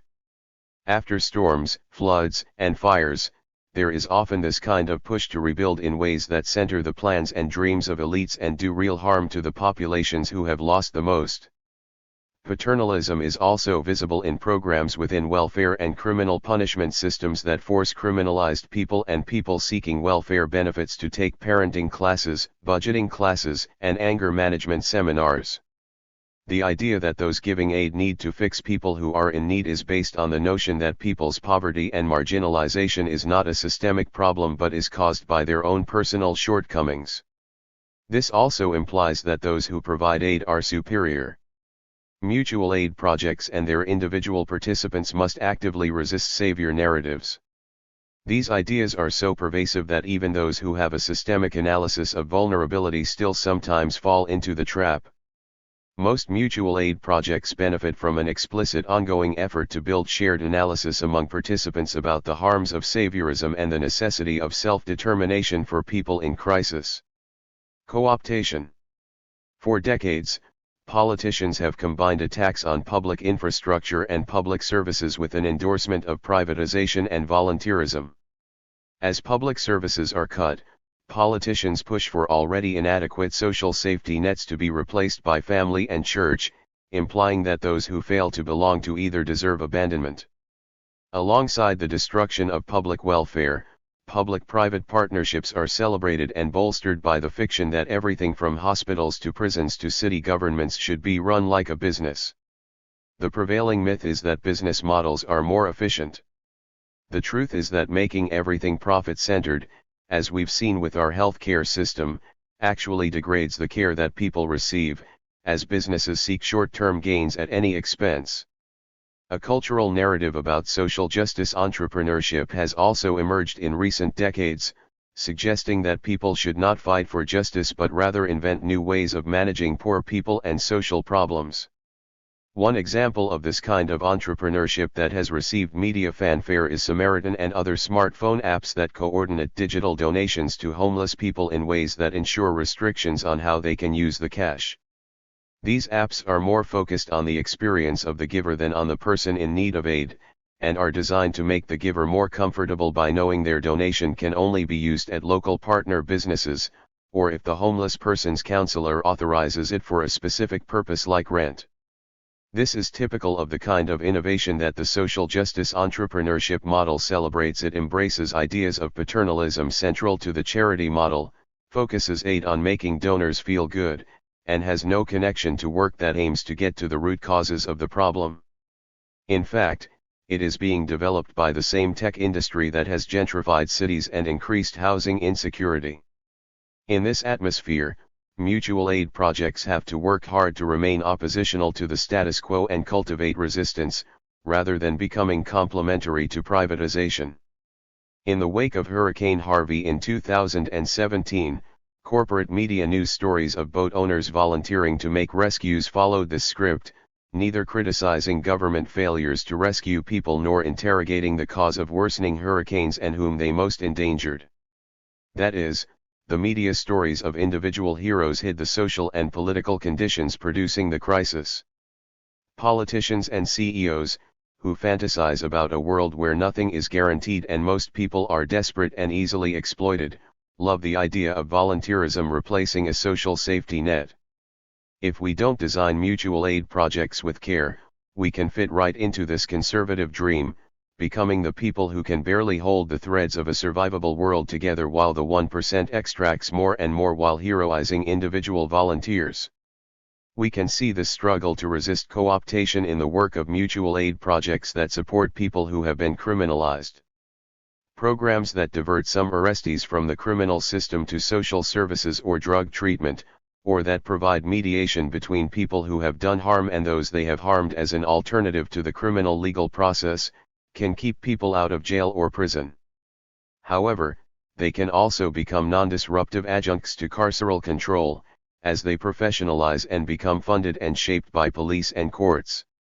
In Seattle, for example, throughout a 7-year fight to stop the building of a new youth jail, public officials have relentlessly used the small diversion programs run primarily by people of color which receive minimal amounts of public funding as cover to argue that King County has already addressed concerns about youth incarceration through progressive work with community partners. They have gone so far as to co-opt the ideas of the youth jail opponents, passing legislation stating that the city and county are committed to zero youth detention. Meanwhile, the county built a youth jail for hundreds of millions of dollars. This story of a local government co-opting the message of the radical opposition, and showcasing grassroots, community-initiated programs to legitimize expansion of the racist infrastructure of state violence is chilling and highlights the thorny terrain of co-optation that mutual aid projects must navigate. Mutual aid projects may appear to overlap with privatization and volunteerism in that participants critique certain social service models and believe that voluntary participation in care and crisis work is necessary. But the critiques of public safety nets made by mutual aid project participants are not the same as those of neoliberal politicians and corporations who tout volunteerism. Mutual aid projects emerge because public services are exclusive, insufficient, punitive, and criminalizing. Neoliberals take aim at public services in order to further concentrate wealth and, in doing so, exacerbate material inequality and violence. Mutual aid projects seek to radically redistribute care and well-being, as part of larger movements that work to dismantle the systems that concentrate wealth in the hands of the 1%. The difference between neoliberal projects and mutual aid approaches is well illustrated when we compare the privatization of fire services with the work of the Oakland Power Projects, which seeks to build an alternative to calling 911. Increasingly, public firefighting services are inadequate and are facing further cuts, all in the midst of climate change-induced fires. Meanwhile, the private firefighting business is growing, with wealthy homeowners paying for private fire services to come seal their homes, spray fire retardants on the premises, and put owners in five-star hotels while less affluent people watch their homes burn, struggle in shelters, and fight FEMA for basic benefits. Fire profiteers aim to create a context in which only those who can pay get help or protection in the case of a fire, which means fires will be more deadly, the rich will get richer, and the poor will get poorer. In contrast, the OP emerged out of anti-police and anti-prison movement groups who observed that when people call 911 for emergency medical help, the police also come, hurting and sometimes killing those who called for help. In response, the OP works to train people in communities impacted by police violence to provide emergency medical care for gunshot wounds, chronic health problems like diabetes, and mental health crises. If people can take care of each other, they can avoid calling 911 and avoid a confrontation with the police. This strategy is part of broader work to dismantle policing and criminalization, and it works to both meet immediate needs and mobilize people to build an alternative infrastructure for crisis response guided by a shared commitment to ending racist police violence and medical neglect. Note that, although the OP and private firefighting both provide an alternative to inadequate public services, they are not the same at all. Instead of profiting and only serving those who can pay, the OPS programs build new ways of responding that allow those on the bottom to work together to meet survival needs while dismantling racist infrastructure. Many powerful lessons about co-optation come out of the feminist movement against domestic violence. That movement started with mutual aid projects, such as volunteer-run shelters for violence survivors and defense campaigns for women criminalized for killing their abuser or attacker. Unfortunately, the anti-domestic violence movement emerged at the same time that criminalization was about to balloon in the United States.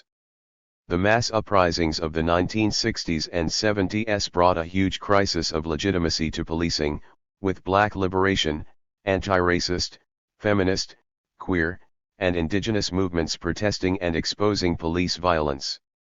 In response, U.S. law enforcement worked hard to repair its public image, doing things like hiring cops of color, creating new police roles in schools through initiatives like the DARE program, and creating programs and campaigns to portray the police as the protectors of women and children.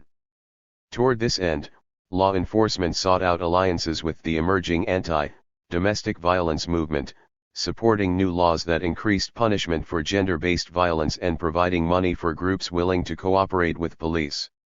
This drastically changed the anti-domestic violence movement. It shifted from centering volunteer-based, grassroots mutual aid projects to emphasizing larger nonprofits, often run by white people with advanced degrees. These groups increasingly towed the line of a pro-police message and advocated for increased criminalization, meanwhile taking on charity model approaches that treated people seeking help in punitive and paternalizing ways. This shift increased the criminalization of communities of color, made the services less accessible to the most vulnerable survivors of violence, and provided good public relations for police, prosecutors, and courts. Notably, these cooperative approaches also failed to reduce gender-based violence. Research has shown that pro-criminalization policy reforms that became popular in this period, like mandatory arrest laws requiring police to make arrests during domestic violence calls, resulted in the arrests of abuse survivors, especially if they were queer, trans, disabled, or people of color. This is a sobering story of how co-optation can undermine our efforts to meet survival needs and cause us to contribute to legitimizing or expanding the very systems that are harming us.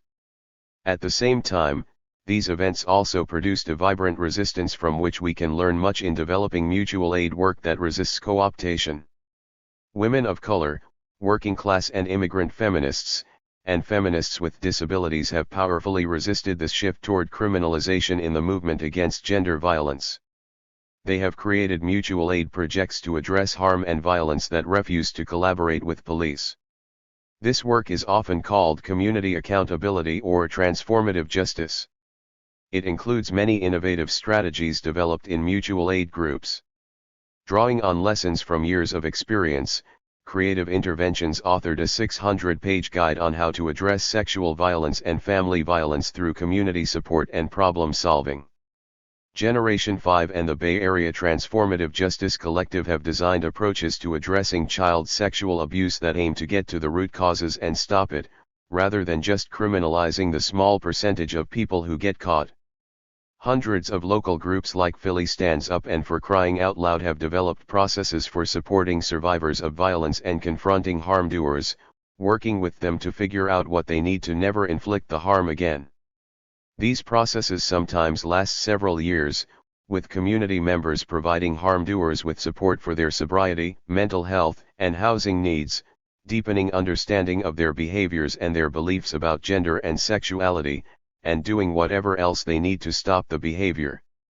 The goal of this kind of work is to do the things that the criminal punishment approaches fail to do: give the survivor support to heal, give the harm doer what they need to stop the behavior, and assess how community norms can change to decrease the likelihood of harm in general, such as by providing healthy relationship skills training, addressing a culture of substance misuse, and changing community ideas about sexuality and gender. The Safe Outside the System Collective, a part of the Audre Lorde Project in New York City, has engaged a variety of tactics to address violence against queer and trans people of color, including police violence. One strategy it developed was building relationships with people working in businesses in a Brooklyn neighborhood where violence often occurred, asking those bodega cashiers, restaurant staff, and other workers to provide a place for people to run for help if something is happening on the street, a place that pledges to not call the police. This community-wide work of building long-term relationships increased those people's preparedness for helping people in need and de-escalating situations, which increased safety in the neighborhood. Some transformative justice work is focused on prevention, and some is focused on providing support after something happens. Both are mutual aid approaches, since they address immediate survival needs with the recognition that the systems that are supposed to guarantee safety, the cops, prosecutors, and courts, fail to do so and actually make things worse. These mutual aid projects work to build a new world, where people create safety through community building and support each other to stop harmful behavior through connection rather than through caging. These feminist activists and groups with an anti-police, anti-violence politics also developed much of the analysis that informs this book. They identified how the system of nonprofitization and pressure from funders were pushing anti-violence work toward criminalization, how mutual aid approaches were undermined when domestic violence shelters and hotlines became more like social services, and how the co-optation of anti-violence work undermines solidarity, further endangering communities most targeted by police. Their wisdom can guide us in building successful groups and movements and in resisting co-optation. Characteristics of mutual aid vs. charity. Mutual aid projects depart from the charity model in crucial ways. Most mutual aid projects are volunteer-based and avoid the careerism, business approach, and charity model of nonprofits. Mutual aid projects strive to include lots of people, rather than just a few people who have been declared experts or professionals.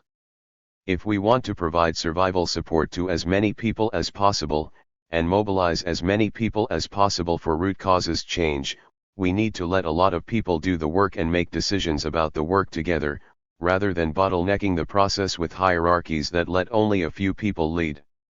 Despite these important goals, avoiding the pitfalls of co-optation, deservingness hierarchies, saviorism, and disconnect from root causes work requires constant vigilance. The last half-century of social movement history is full of examples of mutual aid groups that, under pressure from law enforcement, funders, and culture, transformed into charity or social services groups and lost much of their transformative capacity. Here are some guiding questions for mutual aid groups trying to avoid these dangers and pitfalls. Who controls our project? Who makes decisions about what we do? Does any of the funding we receive come with strings attached that limit who we help or how we help? Do any of our guidelines about who can participate in our work cut out stigmatized and vulnerable people? What is our relationship to law enforcement? How do we introduce new people in our group to our approach to law enforcement? While there is no single correct model for a mutual aid group, being aware of general tendencies that distinguish mutual aid from other projects can help groups make thoughtful decisions and maintain their integrity and effectiveness. To help us think through where things can get slippery, the chart below tracks characteristics within mutual aid groups against those of groups working in the charity model. It may be a good discussion prompt for a mutual aid group to clarify shared values or find areas of agreement and disagreement, or desire for further inquiry. Chart 1. Characteristics of mutual aid vs. charity. Mutual aid. Charity. Deprofessionalized survival work done by volunteers. Service work staffed by professionals. Beg, borrow, and steal supplies. Grant money for supplies/philanthropic control of program. Use people power to resist any efforts by government to regulate or shut down activities. Follow government regulations about how the work needs to happen. Survival work rooted in principles of anti-capitalism, anti-imperialism, racial justice, gender justice, disability justice. Siloed single-issue work, serving a particular population or working on one area of policy reform, disconnected from other issues. Open meetings, with as many people making decisions and doing the work as possible. Closed board meetings, governance by professionals or people associated with big institutions or donors, program operated by staff, volunteers limited to stuffing envelopes or other menial tasks, volunteers not part of high-level decision-making. Support people facing the most dire conditions. Impose eligibility criteria for services that divide people into deserving and undeserving recipients. Give things away without expectations. Set conditions for getting help. Recipients have to fill out onerous paperwork, be sober, have a certain family status, have a certain immigration status, not have outstanding warrants, certain convictions, etc. People participate voluntarily because of their passion about injustice and care for their community. People come looking for a job, wanting to climb a hierarchy, build a career, or become important. Efforts to flatten hierarchies, e.g., flat wage scales if anyone is paid, training so that new people can do work they weren't professionally trained to do, rotating facilitation roles, language access. Maintaining hierarchies of pay, status, decision-making power, influence that are typical of the mainstream culture. Values self-determination for people impacted or targeted by harmful social conditions. Offers help to the underprivileged, absent of an awareness or strategy for transforming the conditions that produced injustice, embraces paternalism, rescue fantasies, and saviorism. Consensus decision-making to maximize everyone's participation, to ensure people impacted by decisions are the ones making them, to avoid underrepresented groups getting outvoted, and to build the skill of caring about each other's participation and concerns rather than caring about winning or being right. Person on top decides things or, in some instances, a board votes and the majority wins. Direct aid work is connected to other tactics, including disruptive tactics aimed at the root causes of distress. Direct aid work disconnected from other tactics, depoliticized, and distanced from disruptive or root causes-oriented tactics in order to retain legitimacy with government or funders. Tendency to assess the work based on how the people facing the crisis regard the work. Tendency to assess the work based on opinions of elites, political officials, bureaucrats, funders, corporate media. Members equals people making decisions, usually everyone involved in doing the work and / or getting help from the group. Members equals donors. Engagement with the group builds broader political participation, solidarity, mobilization, radicalization. Engagement with the group is not aimed at growing participants' connection to other issues, groups, or struggles for justice. Main focus is to meet grant deliverables and give the organization a good public reputation with funders, media, elected officials. 5. No masters, no flakes. One downside to the urgency that we bring to our mutual aid work can be that we dive right into the work, very concerned about how many people our project is helping, but fail to create good internal practices for our group to be strong and sustainable. It makes sense that we are not good at creating emancipatory group structures. Most of us have never been in groups that had fair, participatory, transparent structures. We've been working at jobs where bosses tell us what to do, or been in schools, families, state institutions, or churches where strong hierarchies rule and most people get no say in how things will go. We do not have much practice imagining or being in groups where everyone can truly participate in decision-making. In addition, we are used to being part of groups that ignore ordinary caring labor, much of which is seen as women's work, like cooking and cleaning and conflict mediation, while celebrating only the final, outward-looking evidence of production, the big protest march, the finalized legislation, the release of someone from prison, the media coverage. We have not been taught to notice or care about how things went along the way to a victory, whether people's capacity for confronting the next challenge was improved, or whether it was destroyed through burnout or damaging group dynamics. Capitalism makes us think about short-term gains, not building the long-term capacity for all of our well-being. This can make it easy to go for the quick fix and ignore the damage we might be doing to each other along the way. Many of us think process is boring. Everyone wants a selfie with Angela Davis at the big event, but many people are less interested in the months of meetings where we coordinate how to pull off that event according to our values and handle the challenges of organizing.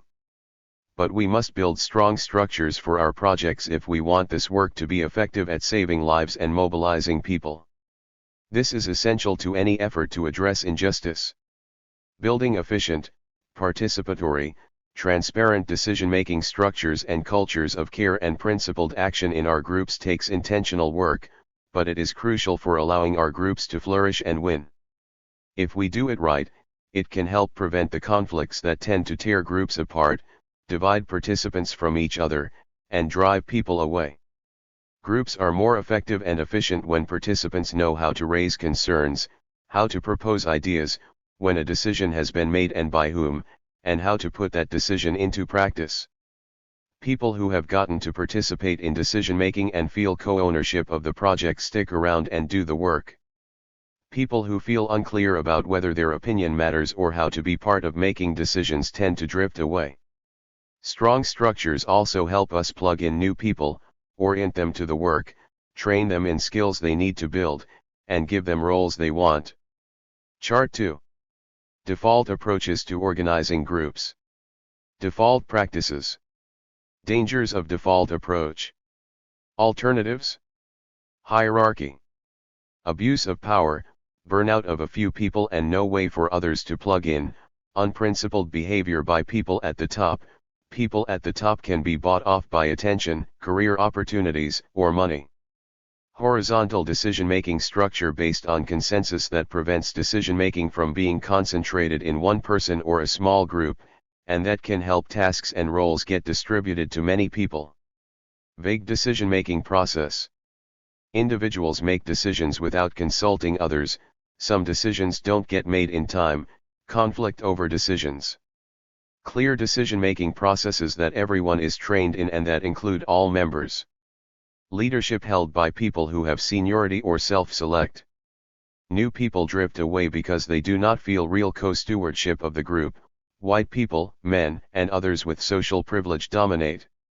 Training new people in how to participate fully in decisions and in new skills and roles, cultivating a culture of group participation, feminism, anti-racism. Clear structures help us stick to our values under pressure, and we've already looked at many of the larger pitfalls that mutual aid groups can fall into, so we know what's at stake. In groups that aren't clear about decision making, it is much easier for a leader to get seduced by money or prestige and sell out a group's core values for a job, a grant, or a moment in the spotlight. It is easier for law enforcement to infiltrate and destroy the group. It is also easier for participants to get burnt out on organizing. As I'll discuss below, burnout is often caused by conflict or by a failure to delegate decisions and tasks. A clear structure can help prevent conflict or provide ways to move through it, and can help make sure that people are sharing responsibility. This chapter will explore 3 organizational tendencies that often emerge in mutual aid groups that can cause problems, and provide ideas for how to avoid them. 1. Secrecy, hierarchy, and lack of clarity.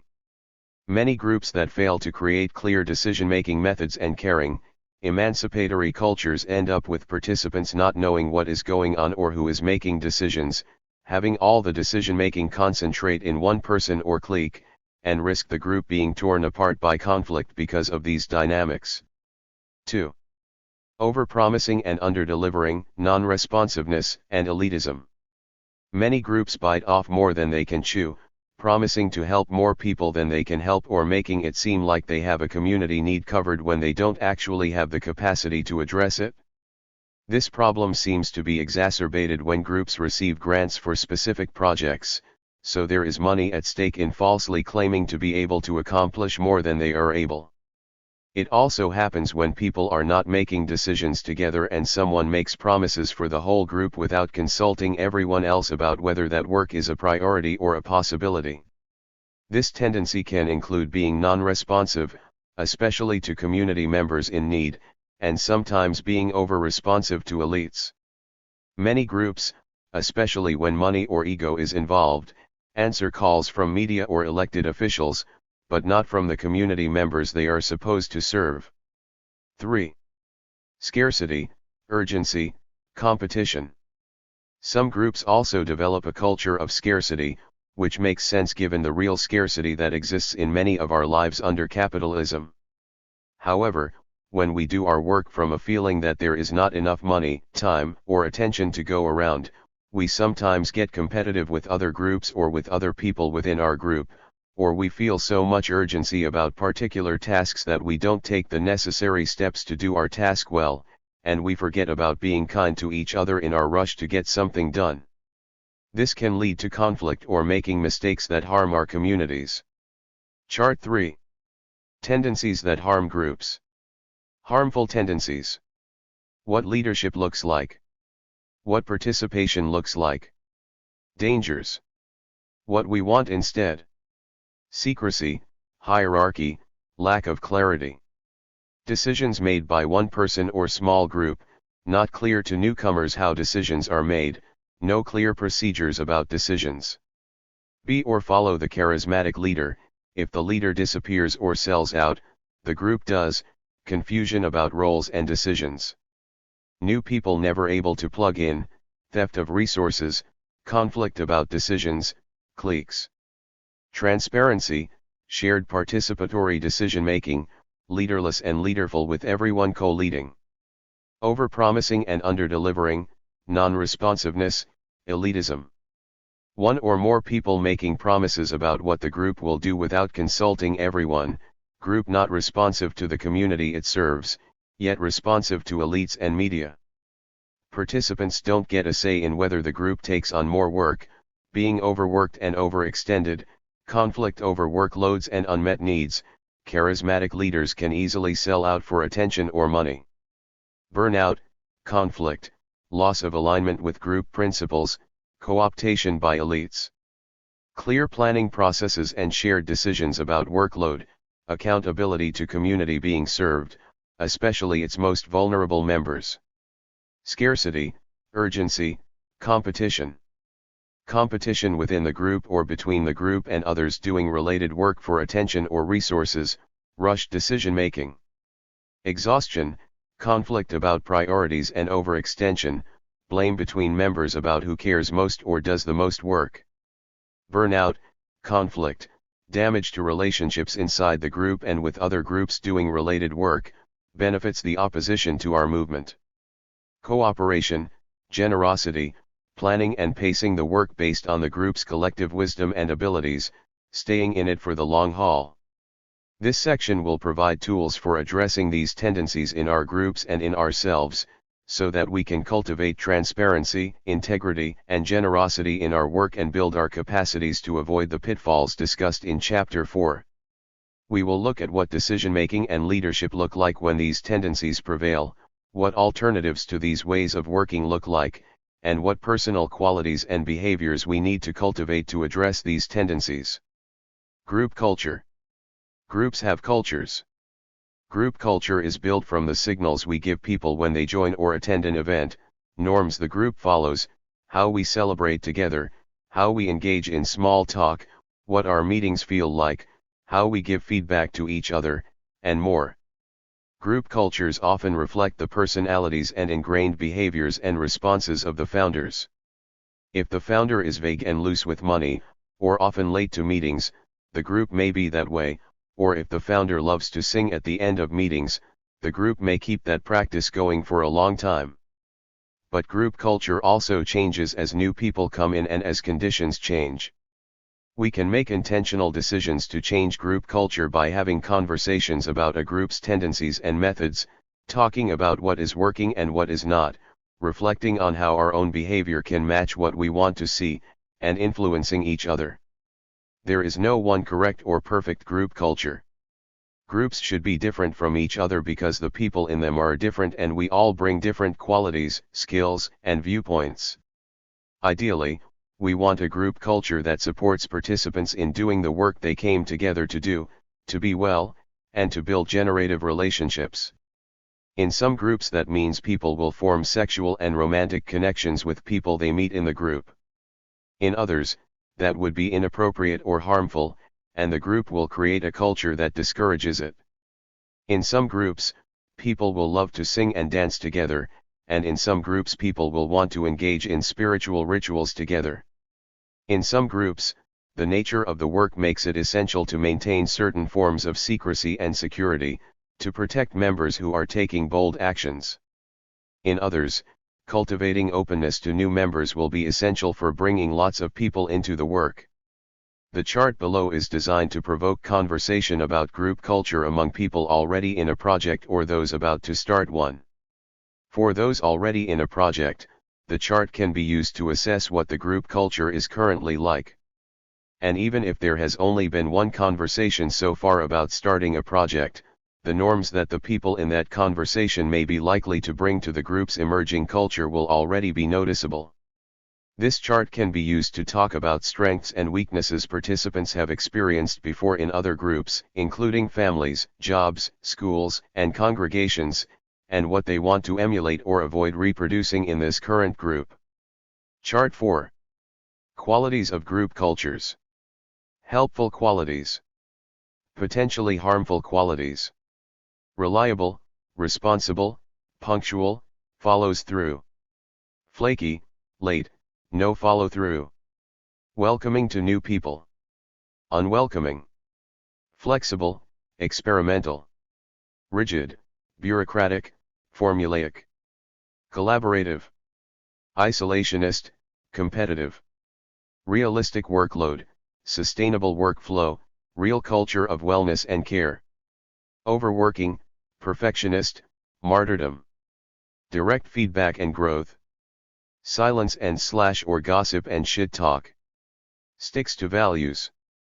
Sells out, easily bought off, pushover when faced with political or financial pressure. Humble. Superior. Sharing work well. A few people do most of the work. Fun, celebratory, appreciative of each other. Serious, resentful, stressful. Forgiving. Holding grudges. Able to have generative conflict and learn, repair. Being conflict avoidant or letting conflicts explode but never reach resolution. Clarity about procedures. Confusion. Human pace with clear priorities and realistic expectations. rushed pace, transparency, secrecy, generous, having a scarcity mindset, penny pinching. Real contradictions exist in the above chart.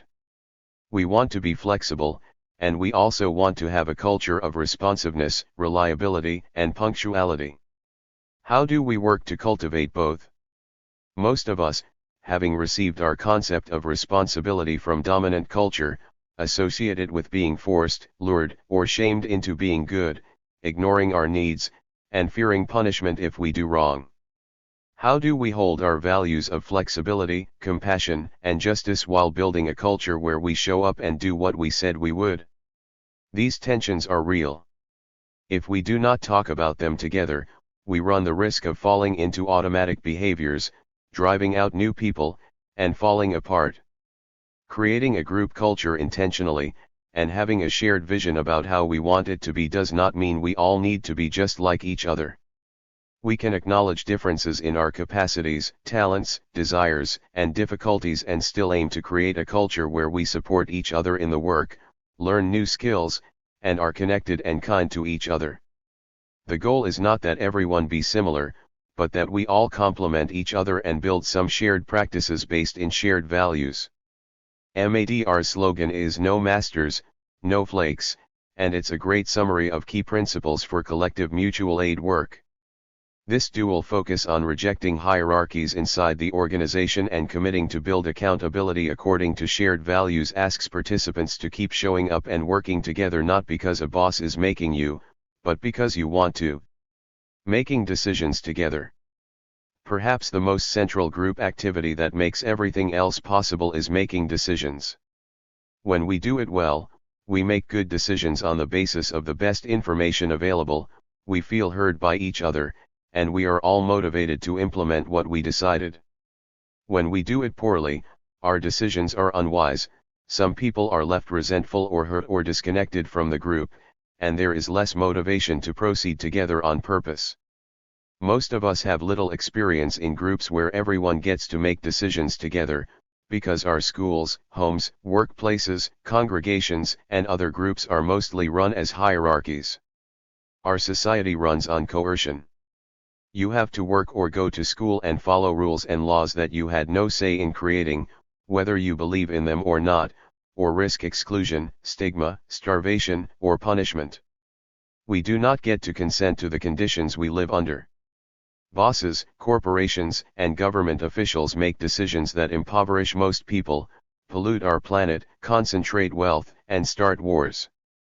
We are only practiced at being allowed to make decisions as individual consumers, and rarely get practice making truly collective decisions. We are told we live in a system of majority rule, yet there is rarely anyone to vote for who is not owned by or part of the 1%, and the decisions those leaders make do not benefit the majority of people. The opposite of this approach to decision-making is to make decisions together, caring about every person's consent. This practice is called consensus decision-making. Unlike representative government, consensus decision-making lets us have a say in things that matter to us directly, instead of electing someone who may or may not advocate on our behalf. Consensus decision-making is a radical practice for building a new world not based on domination and coercion. It's important to remember that no decision-making structure can prevent all conflict or power dynamics, or guarantee that we will never be frustrated or bored or decide to part ways. But consensus decision-making at least helps us avoid the worst costs of hierarchies and majority rule, which can include abuse of power, demobilization of most people, and inefficiency. Consensus decision-making gives us the best chance to hear from everyone concerned, address power dynamics, and make decisions that represent the best wisdom of the group and that people in the group will want to implement. What is consensus decision-making? Consensus decision-making is based on the idea that everyone should have a say in decisions that affect them. If we are working on a project together, we should all get to decide how we are going to do the work, rather than someone telling us how to do it. We will honor people's different levels of experience and wisdom as we listen to each other's ideas, but we will not follow someone just because they act bossy, got here first, or have a higher social status in the dominant culture because they are a professional, white, older, male, formally educated, etc. Consensus decision-making happens when everyone in the discussion hashes out possibilities and modifies a proposal until everyone can live with it. Consensus is cooperative rather than adversarial. When we use majority rule, the goal is to get as many people as possible to prefer your approach to another, and to win by getting things your way. That means that we disregard the needs and concerns of anyone who cannot muster majority support. Consensus encourages us to find out what each other's concerns are and try to create a path forward that addresses all the concerns as well as possible. It is based on the belief that people can cooperate and care about each other's well-being, rather than the myth that we are naturally competitive and greedy. Consensus cultivates interest in the whole group's purpose and wellness, rather than cultivating a desire to have things exactly my way. In consensus, any participant can block a decision, so we take time to actually talk through each member's concerns because we cannot move forward without each other. Because we are trying to build agreement by modifying the proposal until it comes as close as possible to meeting the full range of needs and concerns, we also build the skill of making decisions with group members and community members in mind, not just ourselves or our cliques, and being okay with something that is not our most preferred version going forward. That is, we learn to imagine how decisions affect all of us differently, and how to productively move forward taking other people's needs and desires into account. People can stand aside in consensus processes, letting others know that while they are not totally behind this proposal, they agree it is best for the group to go forward with the decision, given all the views that have been expressed and the efforts made to address concerns. Here's an example of what consensus could ideally look like. Over a period of time, a group has hashed out a proposal, heard concerns in collective discussions, and tweaked it until it seems like everyone may be ready to agree.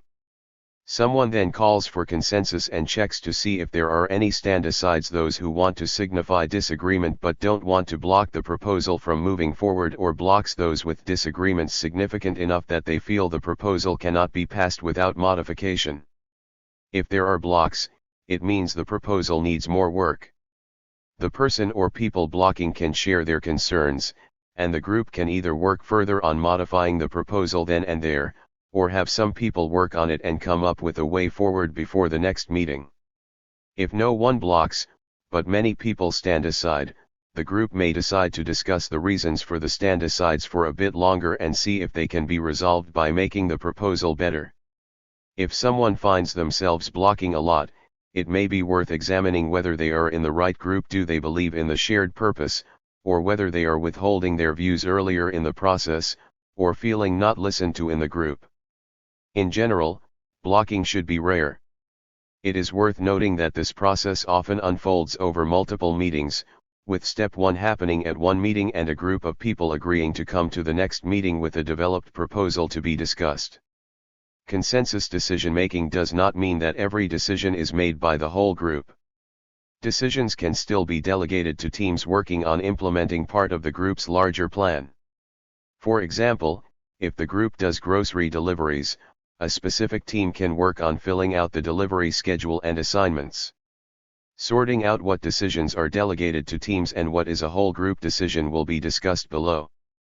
This chart summarizes the consensus process. Chart 5. Basic steps to consensus decision-making. For consensus to work well, people need a common purpose, some degree of trust in each other, an understanding of the consensus process, a willingness to put the best interests of the group at the center, a willingness to spend time preparing and discussing proposals, and skillful facilitation and agenda preparation. These skills and qualities can develop as any new group learns to work together. It is okay that we don't have all these in place at the start. The greatest area of strength for most mutual aid groups is a common purpose. Advantages of consensus decision-making. 1. Better decisions. When more people get to talk through a decision openly, sharing their insight without fear of reprisal from a boss, parent, or teacher, more relevant information and wisdom about the topic is likely to surface.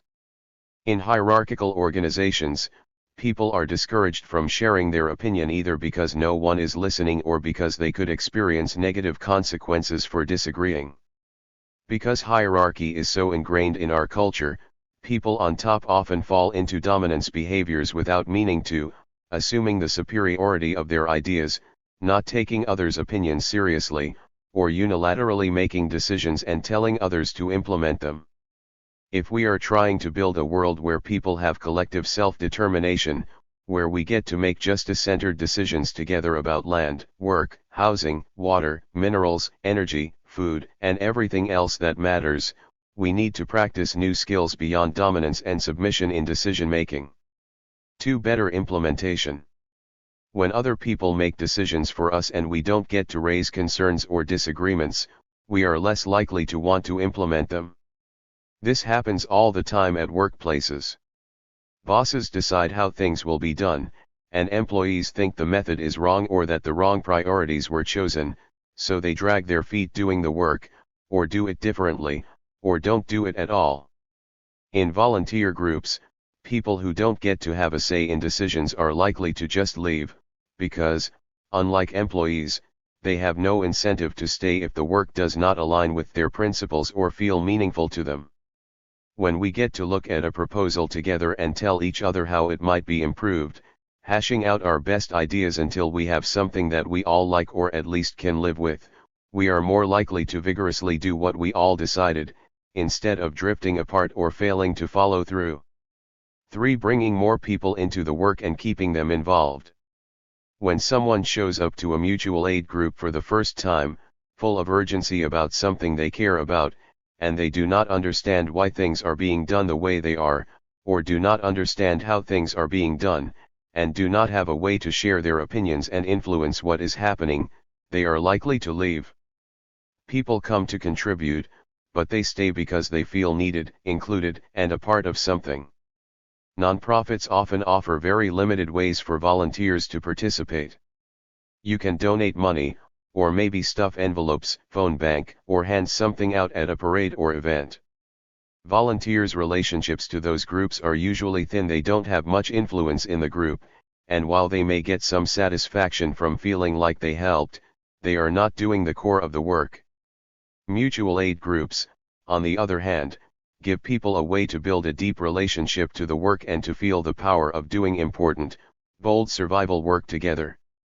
The relations between a mutual aid group and the people in it, then, is thick. It includes shared stewardship of the group, and a chance to consider and influence the project as a whole, even if the focus is on one specific task like delivering the groceries or answering the hotline. 4. Helping to prevent co-optation. Co-optation of projects and groups often starts with the co-optation of individual people, often charismatic leaders or founders of projects, who get bought off by elites through access to increased funding, influence, a job, or other forms of status. When a small number of people have the power to shift the direction of a project, it can be hard to resist the incentives that come with co-optation. Often, leaders are not the most vulnerable of the group's members, because being regarded as persuasive, important, or authoritative relates to race, gender, age, language, and educational attainment. As a result, a single individual or small group running a project may not be the same people who have the most to lose if the project veers toward elite interests. It is the most vulnerable of the participants who are most likely to have objections to the shifts that come with co-optation, such as new eligibility requirements that cut out stigmatized groups, or a new cozy relationship with law enforcement or philanthropists.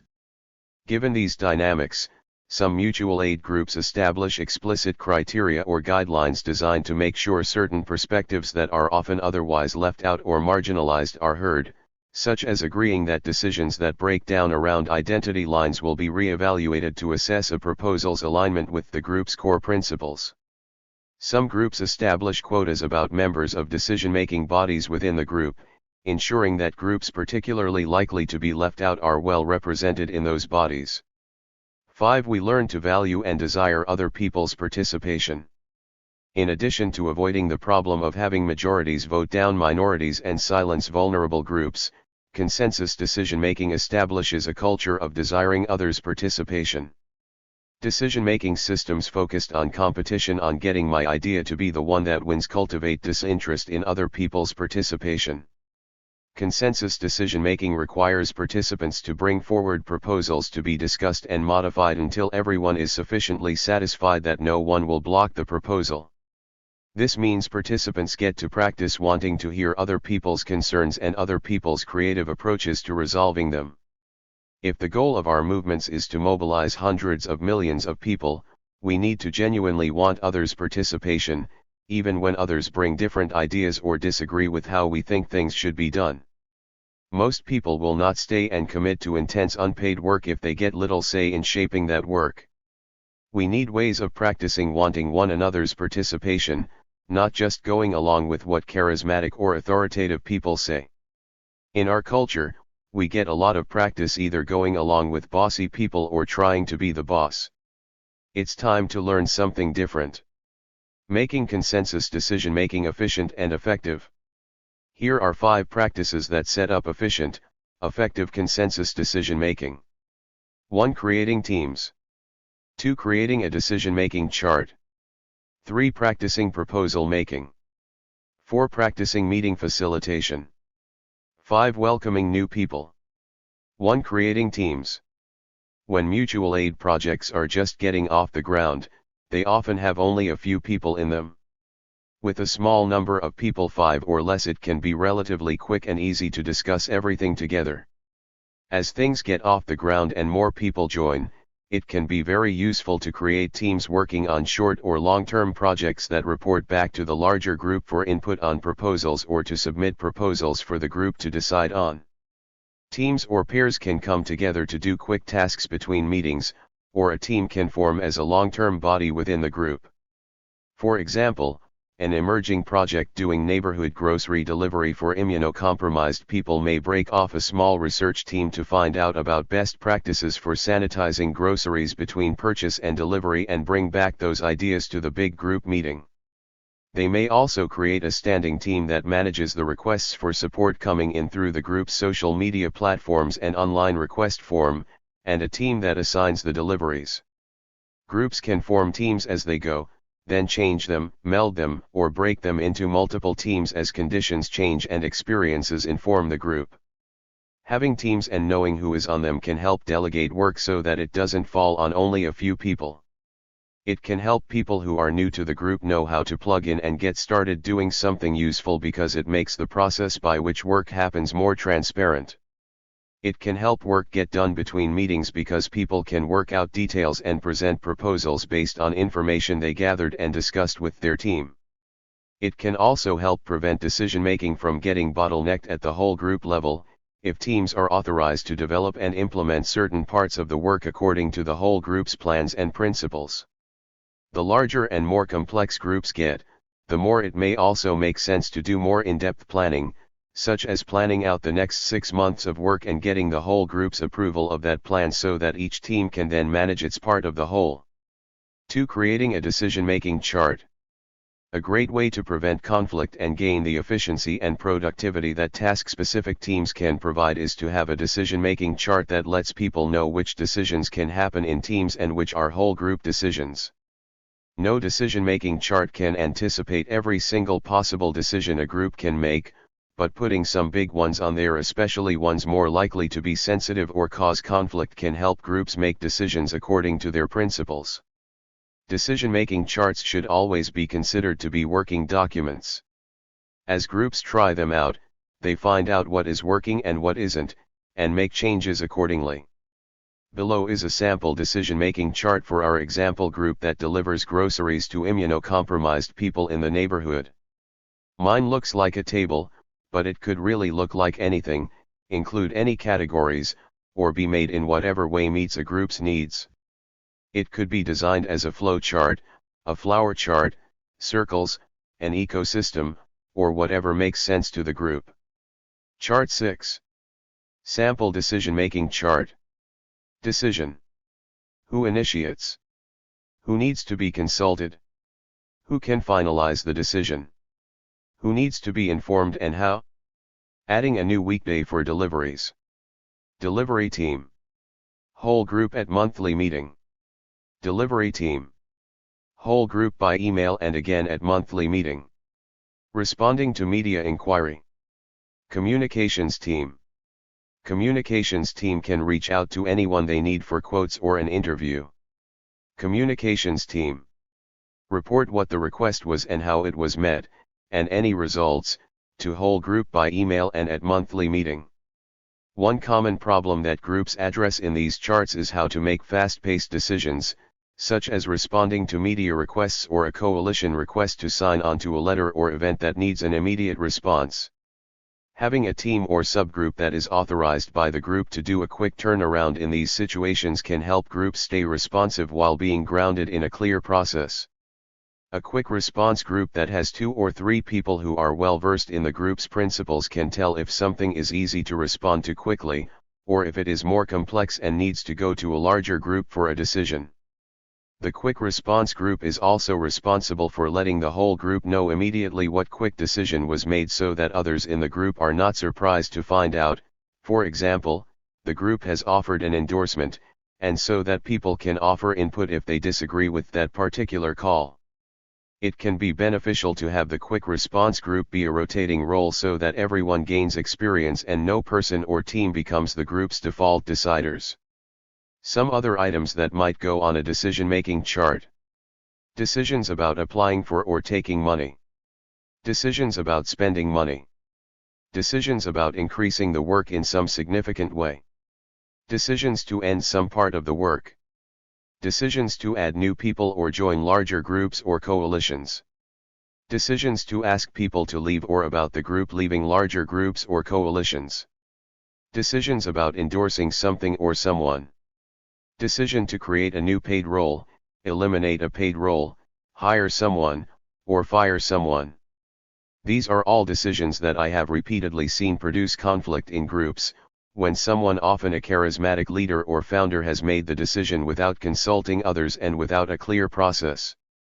Not every decision a group makes will go on the chart, but having a chart that lists some decisions can help orient new members to how decision-making works, increase transparency and consistency, and prevent conflict. 3. Practicing proposal making. We all do the proposal rightward arrow discussion rightward arrow modifications rightward arrow consensus process informally in social settings. I say I want to go out for dinner. My friend suggests the place on the corner. I say it's too loud there, how about the old place? We agree. When dealing with more complex decisions involving more people, it helps to actually think of the decision as a proposal and develop it before the meeting. For example, if our group has realized we need a database to track all the people calling our hotline, and that we need it to be relatively secure because our callers are undocumented and criminalized, and that we need it to be usable by people with a broad range of computer experience, we might ask some group members to research existing options and come back with a proposal that we can discuss. They will present what they learned, tell us the pros and cons of various approaches, and propose what they think is the best solution. Now the next conversation we have can be based on good, well-researched information. Treating something like a proposal rather than just an idea or a preference means that group members take the time to think through and research options, so that the whole group doesn't become mired in speculation or very small details.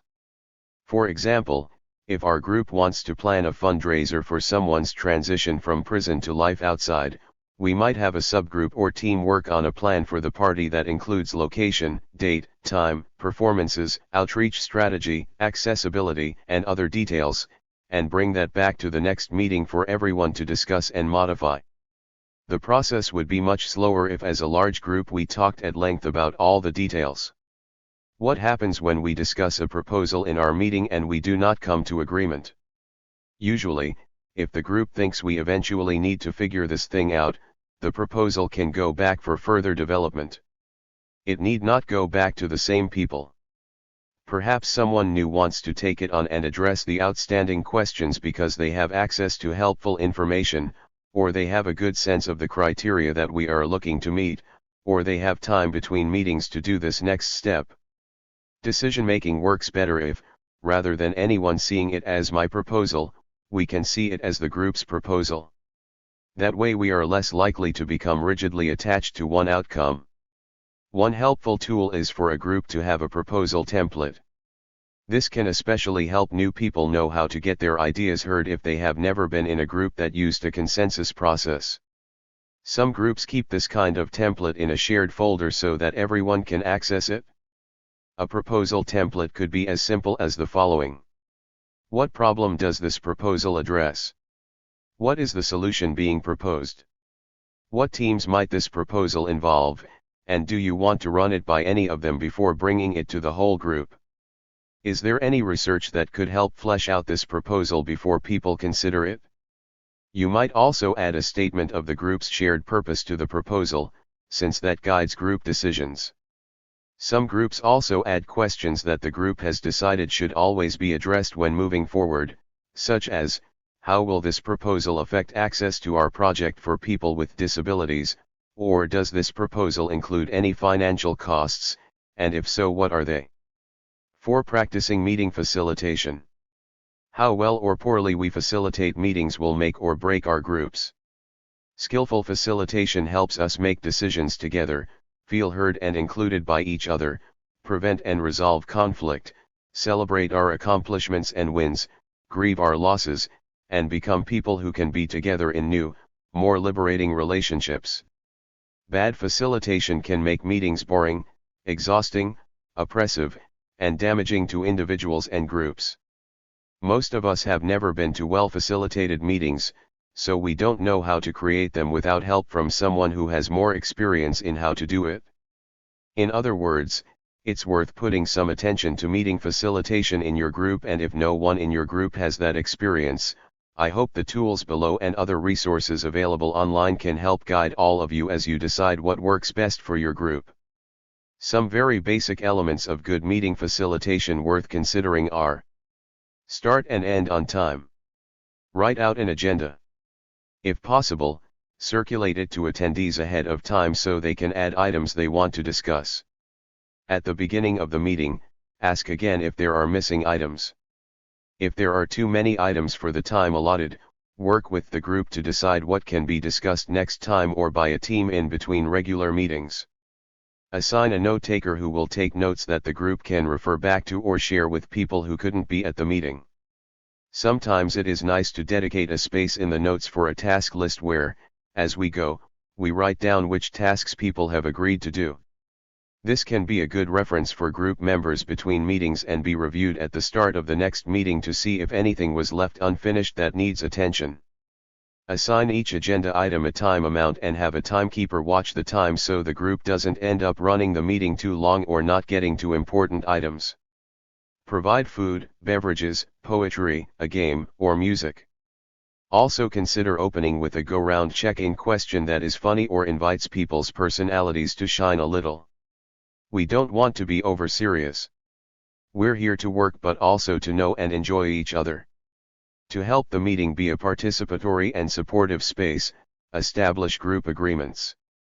The group can agree, for example, that each person will wait for 3 other people to speak before speaking again, or that they will respect people's pronouns, or whatever else the group decides will create a caring and respectful space. Go over these agreements at the beginning of each meeting and make sure newcomers understand them and get to ask questions or suggest additions.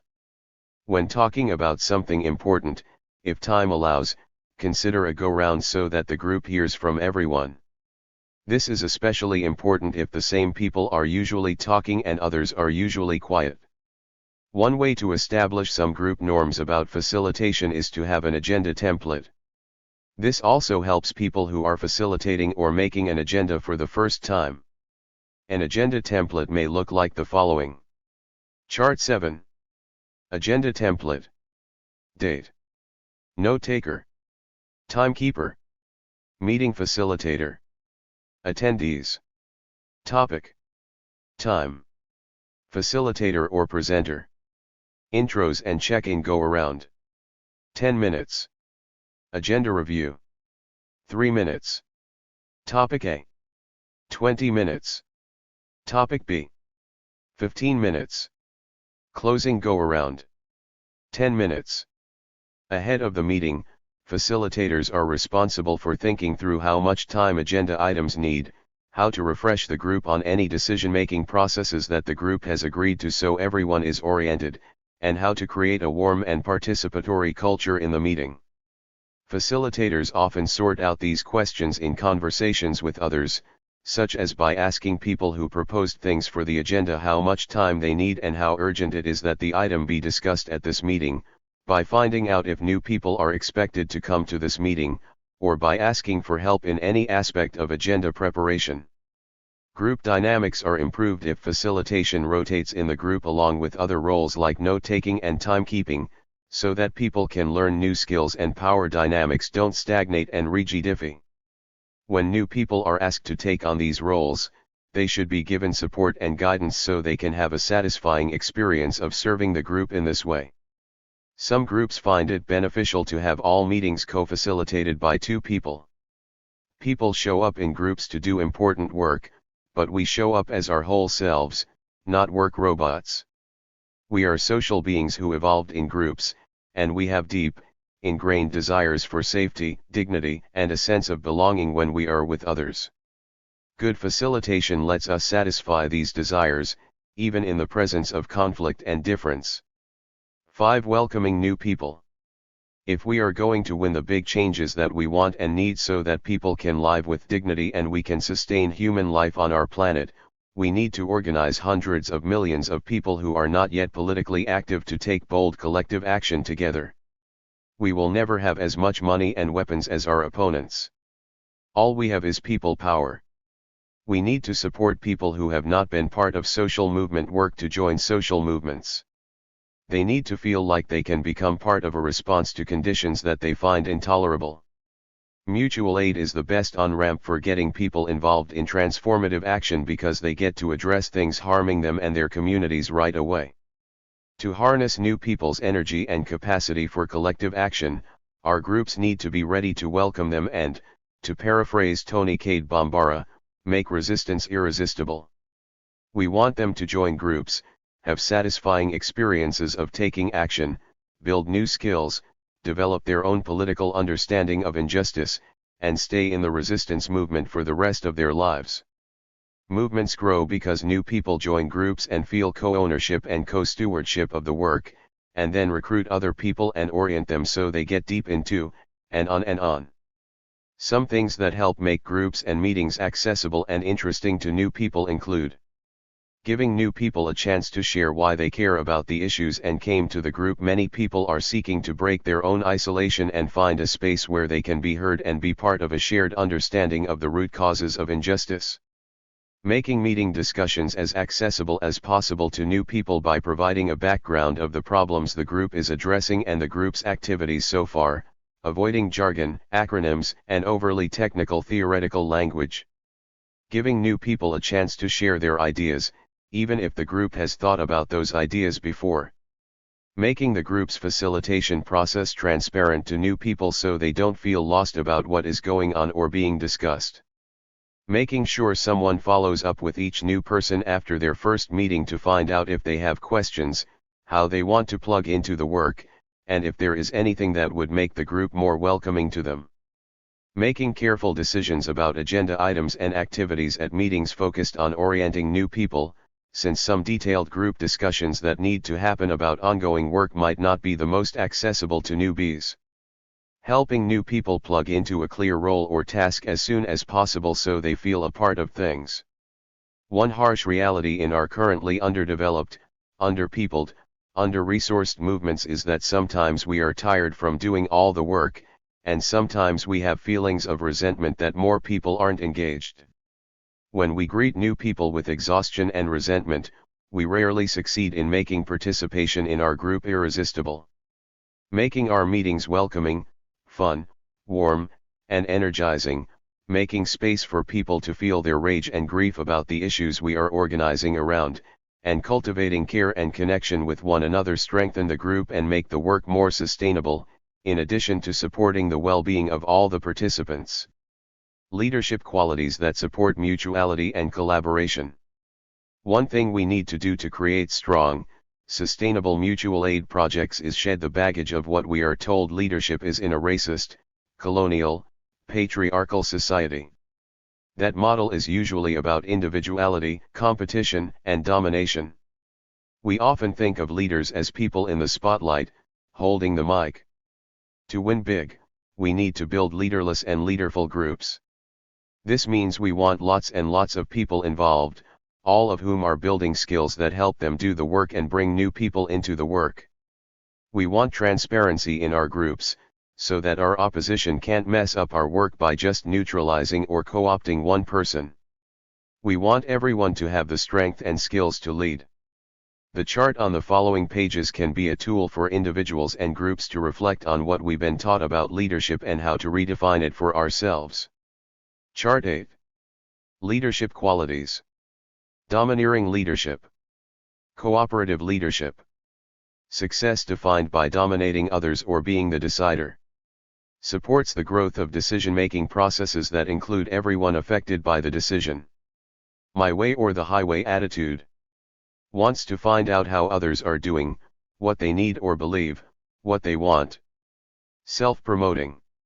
Eager to help many people develop leadership skills and share the spotlight, able to assess when some things should be done under the radar rather than seeking attention. Concerned with maintaining reputation, looking like the best, looking right. Willing to admit mistakes. Arrogant and superior. Humble and dignified. Good at talking and commanding. Good at communicating, sharing and listening. Wins others' support through status, fear, or because others see them as most powerful. Wins support by being supportive, consistent, trustworthy. Certain they are right. Open to influence and changing their opinion. Concerned about the reputation of group with media or elites. Concerned about the group's material impact. Does it alleviate suffering and increase justice? Fosters competition in the group. Fosters compassion and a desire that no one is left out of the group. Suspicious of new people. Generous and open to newcomers while holding clear principles and boundaries. Impulsive plans change with their whims. Hold steady to the group's decisions and purpose, reliable. Judgmental and quick to exclude others who aren't like them or who disagree. Can tolerate people being different in a lot of ways, sees potential in people to become part of the work for change and helps them develop skills and abilities. Gets their sense of self from status. Self-accepting and steady in sense of self, and so able to take risks or hold unpopular opinions. Cares most about what elites think. Cares most about what those on the bottom of hierarchies think and know, works to cultivate authenticity. Needs to be the center of attention. Can take the risk of being seen, can step back so others can be seen. Tells people what to do. Avoids advice giving unless asked, interested in supporting people to make decisions that align with their values. Seeks immediate gains, even if it means big compromises. Sees the long view and holds to values. Gives demeaning feedback or fails to give feedback, gossips instead of giving direct feedback. Gives direct feedback in a compassionate way. Defensive, closed to feedback. Open to feedback, interested in how they impact others. Controlling, micromanaging. Can delegate, can ask for help, wants more people's participation rather than more control. Outcome-oriented. Supports processes with integrity that lead to more people participating in decision-making. Seeks and demands to feel comfortable at the expense of others feeling uncomfortable. Interested in what can be learned from discomfort, from changing roles or being out of place, from conditions transforming. Ways to use this chart. 1. Write or talk in your group about what is missing from these lists. 2. Circle qualities you see in yourself that you are working to cultivate and grow. What might help them grow? 3. Circle qualities you see in yourself that are obstacles to you practicing cooperative leadership or that don't fit your values. Where did you learn those qualities? How have they served you? How have they gotten in the way of what you want or believe in? What helps you move toward acting in greater alignment with your values? 4. Notice qualities that are prevalent in groups you are in. What could help cultivate qualities you think are beneficial and reduce ones that are harmful? A cautionary note on fame. Social media has encouraged our individualism and has enhanced the desire to brand ourselves as radical or as having the right politics. It is in the interest of corporations like Facebook and Twitter that we spend as much time as possible creating free content for them, and that we feel compelled to get approval on their platforms. All of this can motivate us to want to be perceived to be doing things, rather than actually doing them. Much mutual aid work is very ordinary, sometimes boring, and often difficult. To return to an earlier example, everyone wants a selfie with Angela Davis to post, but many people do not want to take the time to visit prisoners, go to court with people, wait in long lines at welfare offices, write letters to people in solitary confinement, deliver groceries to an elderly neighbor, or spend many hours in meetings about how to coordinate care for people in need. When we get our sense of self from fame, status, or approval from a bunch of strangers, we're in trouble. It is hard to stick to our principles and treat others well when we are seeking praise and attention. If we are to redefine leadership away from individualism, competition, and social climbing, we have to become people who care about ourselves as part of the greater whole. It means moving from materialist self-love, which is often very self-critical, and toward a deep belief that everyone, including ourselves, deserves dignity, belonging, and safety just because we are alive. It means cultivating a desire to be beautifully, exquisitely ordinary just like everyone else. It means practicing to be nobody special. Rather than a fantasy of being rich and famous, which capitalism tells us is the goal of our lives, we cultivate a fantasy of everyone having what they need and being able to creatively express the beauty of their lives. This is a lifelong unlearning practice because we have all been shaped by systems that make us insecure, approval-seeking, individualist, and sometimes shallow. Yet we also all have the deeply human desire to connect with others, to be of service in ways that reduce suffering, and to be seen and loved by those who truly know us and whom we love. Mutual aid groups are a place where we can notice these learned instincts and drives in ourselves and unlearn them, that is, make choices to act out of mutuality and care on purpose. Handling money. Handling money can be one of the most contentious issues for mutual aid groups. Because of this, it can be very useful for groups to consider whether this is something they want to do. Some groups can do their work without raising money at all. Some groups can do their work just raising money through grassroots fundraising in their communities, taking small donations from many people. That kind of fundraising can avoid the problem with grant-making foundations attaching strings to grant money and trying to control the direction of the work.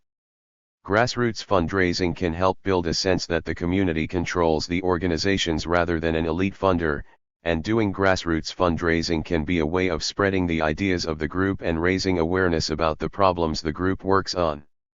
However, even if money is raised in this way, managing money still comes with pitfalls. Handling money brings logistical issues that can cause stress and take time, such as figuring out how to do it fairly and transparently and figuring out how to avoid a problem with the IRS or otherwise expose group members to legal problems. Because most people in our society have a tangled, painful relationship with money that includes feelings and behaviors of secrecy, shame, and desperation, a lot of otherwise awesome people will misbehave when money is around or get suspicious of others' behavior. Sometimes groups want funds so they can pay people to do the work. When groups have no staff, it can be a challenge to do mutual aid work that has to take place during typical workday times, such as accompanying people to courts or social service offices. Staffing can increase capacity to provide aid. But it is worth weighing some of the challenges that paid staffing can bring. When groups that have operated on an all-volunteer basis get money to pay staff, there is a greater danger of institutionalization and pandering to funders, because someone's livelihood will be impacted if they lose the funders' favor. Groups can lose their autonomy, feeling pressured to direct their work toward fundable projects or put time into measuring their work and reporting it according to funders' demands, rather than doing the work the way they think is most effective. To get funding, groups may want to become nonprofits by applying to the IRS, or get a nonprofit fiscal sponsor so that they can receive grants and or tax-deductible donations. The downside is that this requires financial tracking and administration skills.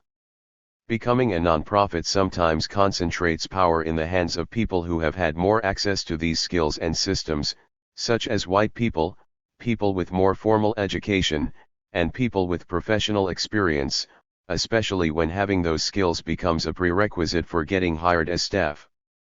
It also may bring government attention and funder surveillance to the group and cultivate a culture of timidity or risk aversion. In addition, when groups are dependent on funders, they have an incentive to declare false victories or stick to strategies they have followed to win funding in the past, even if those strategies are not working toward their purpose anymore. We see this problem frequently in the nonprofit sector, where an organization will purport to serve some population's needs but in reality serve only a small number of people, yet the public story is that they have it covered. This can prevent new organizations from emerging that can truly address more of the population's need. When groups are volunteer-based, people are more likely to admit their limitations and scrap bad ideas, because they are motivated by purpose, not elite approval. Another pitfall of hiring paid staff is that when groups become staffed, unpaid volunteers in the group sometimes expect that staff person or few staff people to suddenly do all the work, and volunteers sometimes check out. This can make the group vulnerable to a loss of capacity, to becoming governed by just a few staffers, and to burnout and overwork of those staffers.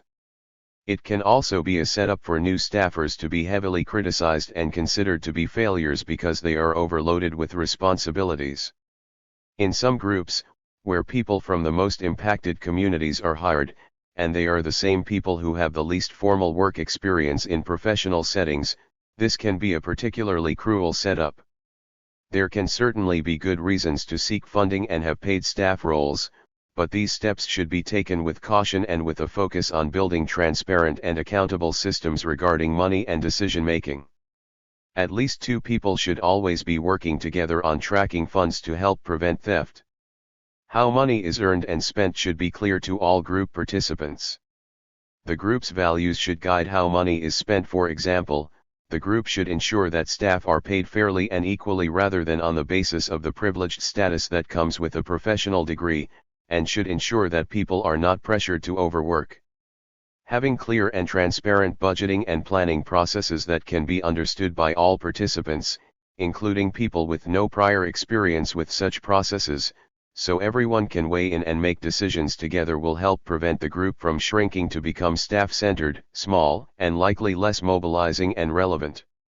The more that people in the group can be aware of the dangers of institutionalization and philanthropic control, the more likely the group can stay committed to its purpose and principles when handling money.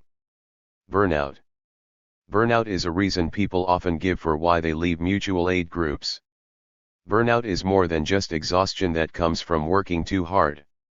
Most often, people I meet who describe themselves as burnt out have been through painful conflict in a group they were working with and quit because they were hurt and unsatisfied by how it turned out.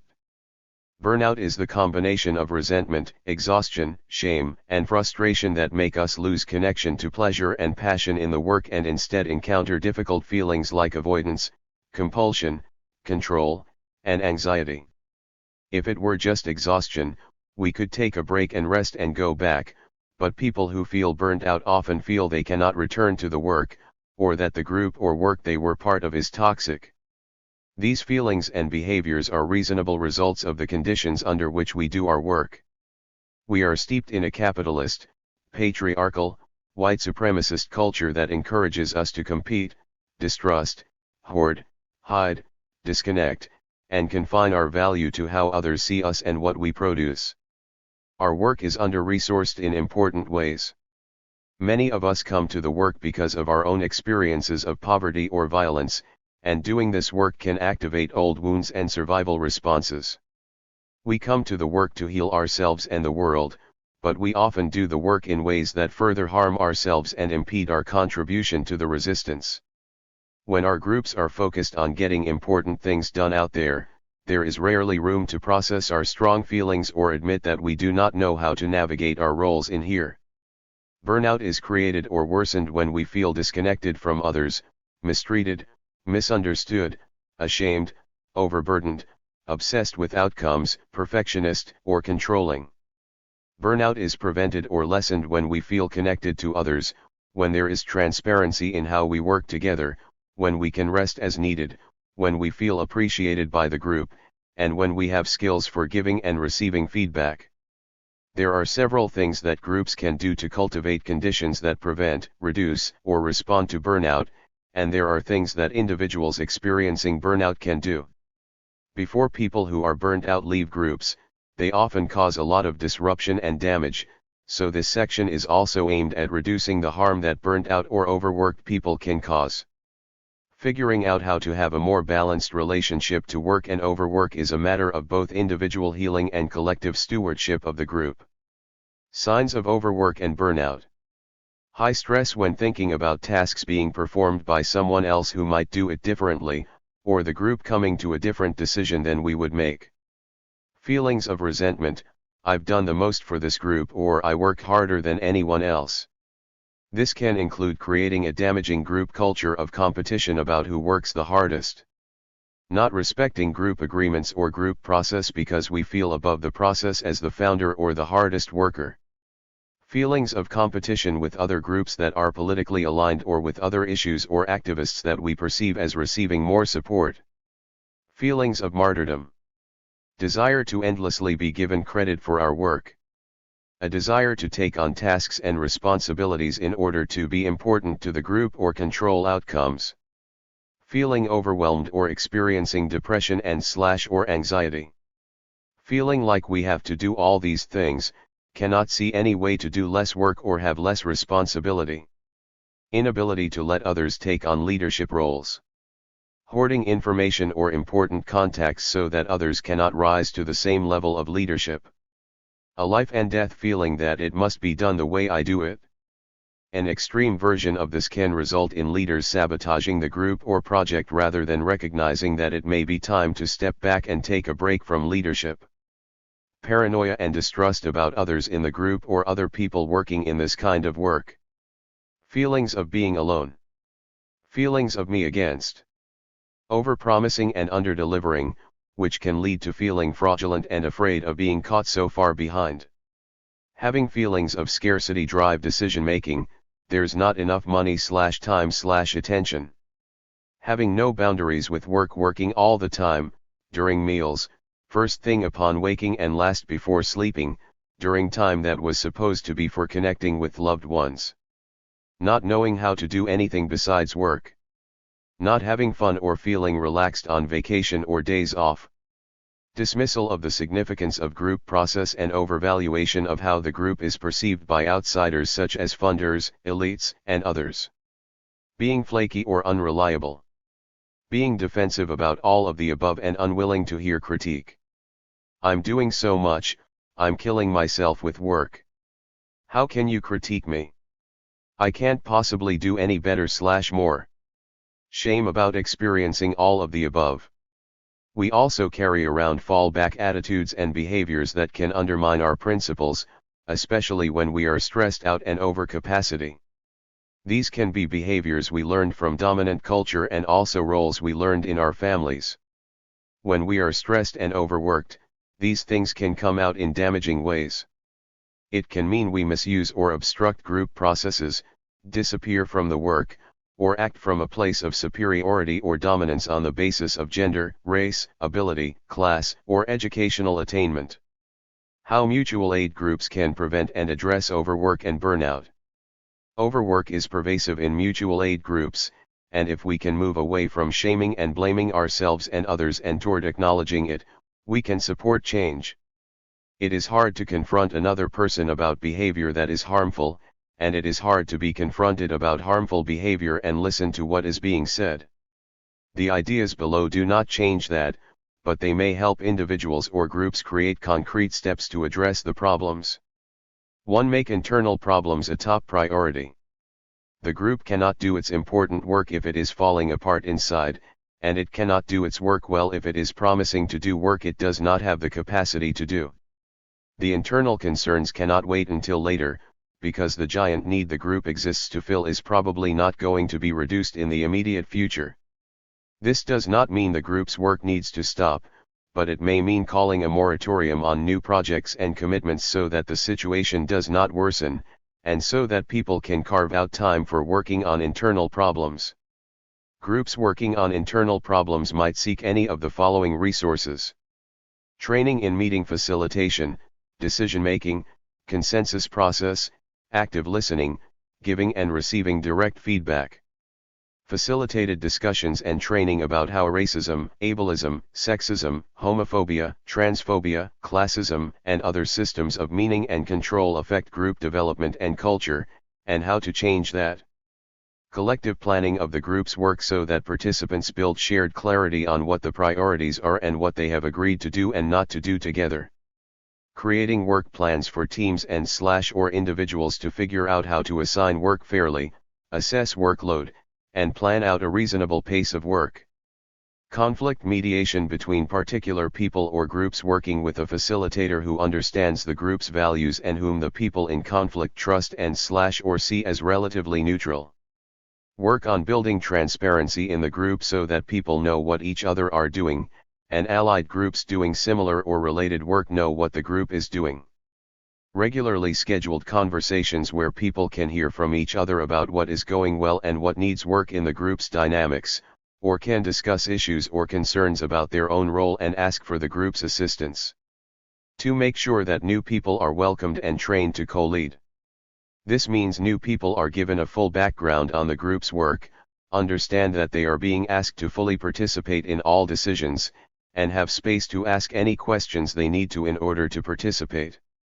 Ensuring that everyone is getting access to what it takes to co-lead is essential to building leadership among more people. Group members and the group as a whole will be better off if many people are leading, not just one or two. 3. Establish mechanisms to assess the workload and scale back. How many hours is each member working? Is it beyond what they can do and maintain their own well-being? Did they actually track their hours for a week to make sure they are aware of how much they are working? Assess the workload and scale back projects until the workload is under control. Create a moratorium on new projects until capacity expands. Enforce the moratorium. No one can unilaterally take on new work for the group or for themselves as a member of the group. 4. Build a culture of connection. How can the group's meeting culture foster well-being, goodwill, connection between members? Eating together, having check-ins with interesting questions about people's favorite foods, plants, movies, or politicizing moments may feel silly at first but makes a big difference. Bringing attention to wellness into the group's culture means helping members be there as multidimensional people, rather than just as work or activist machines. People need to build deep enough relationships to actually be able to talk about difficult dynamics that come up, or those dynamics will fester.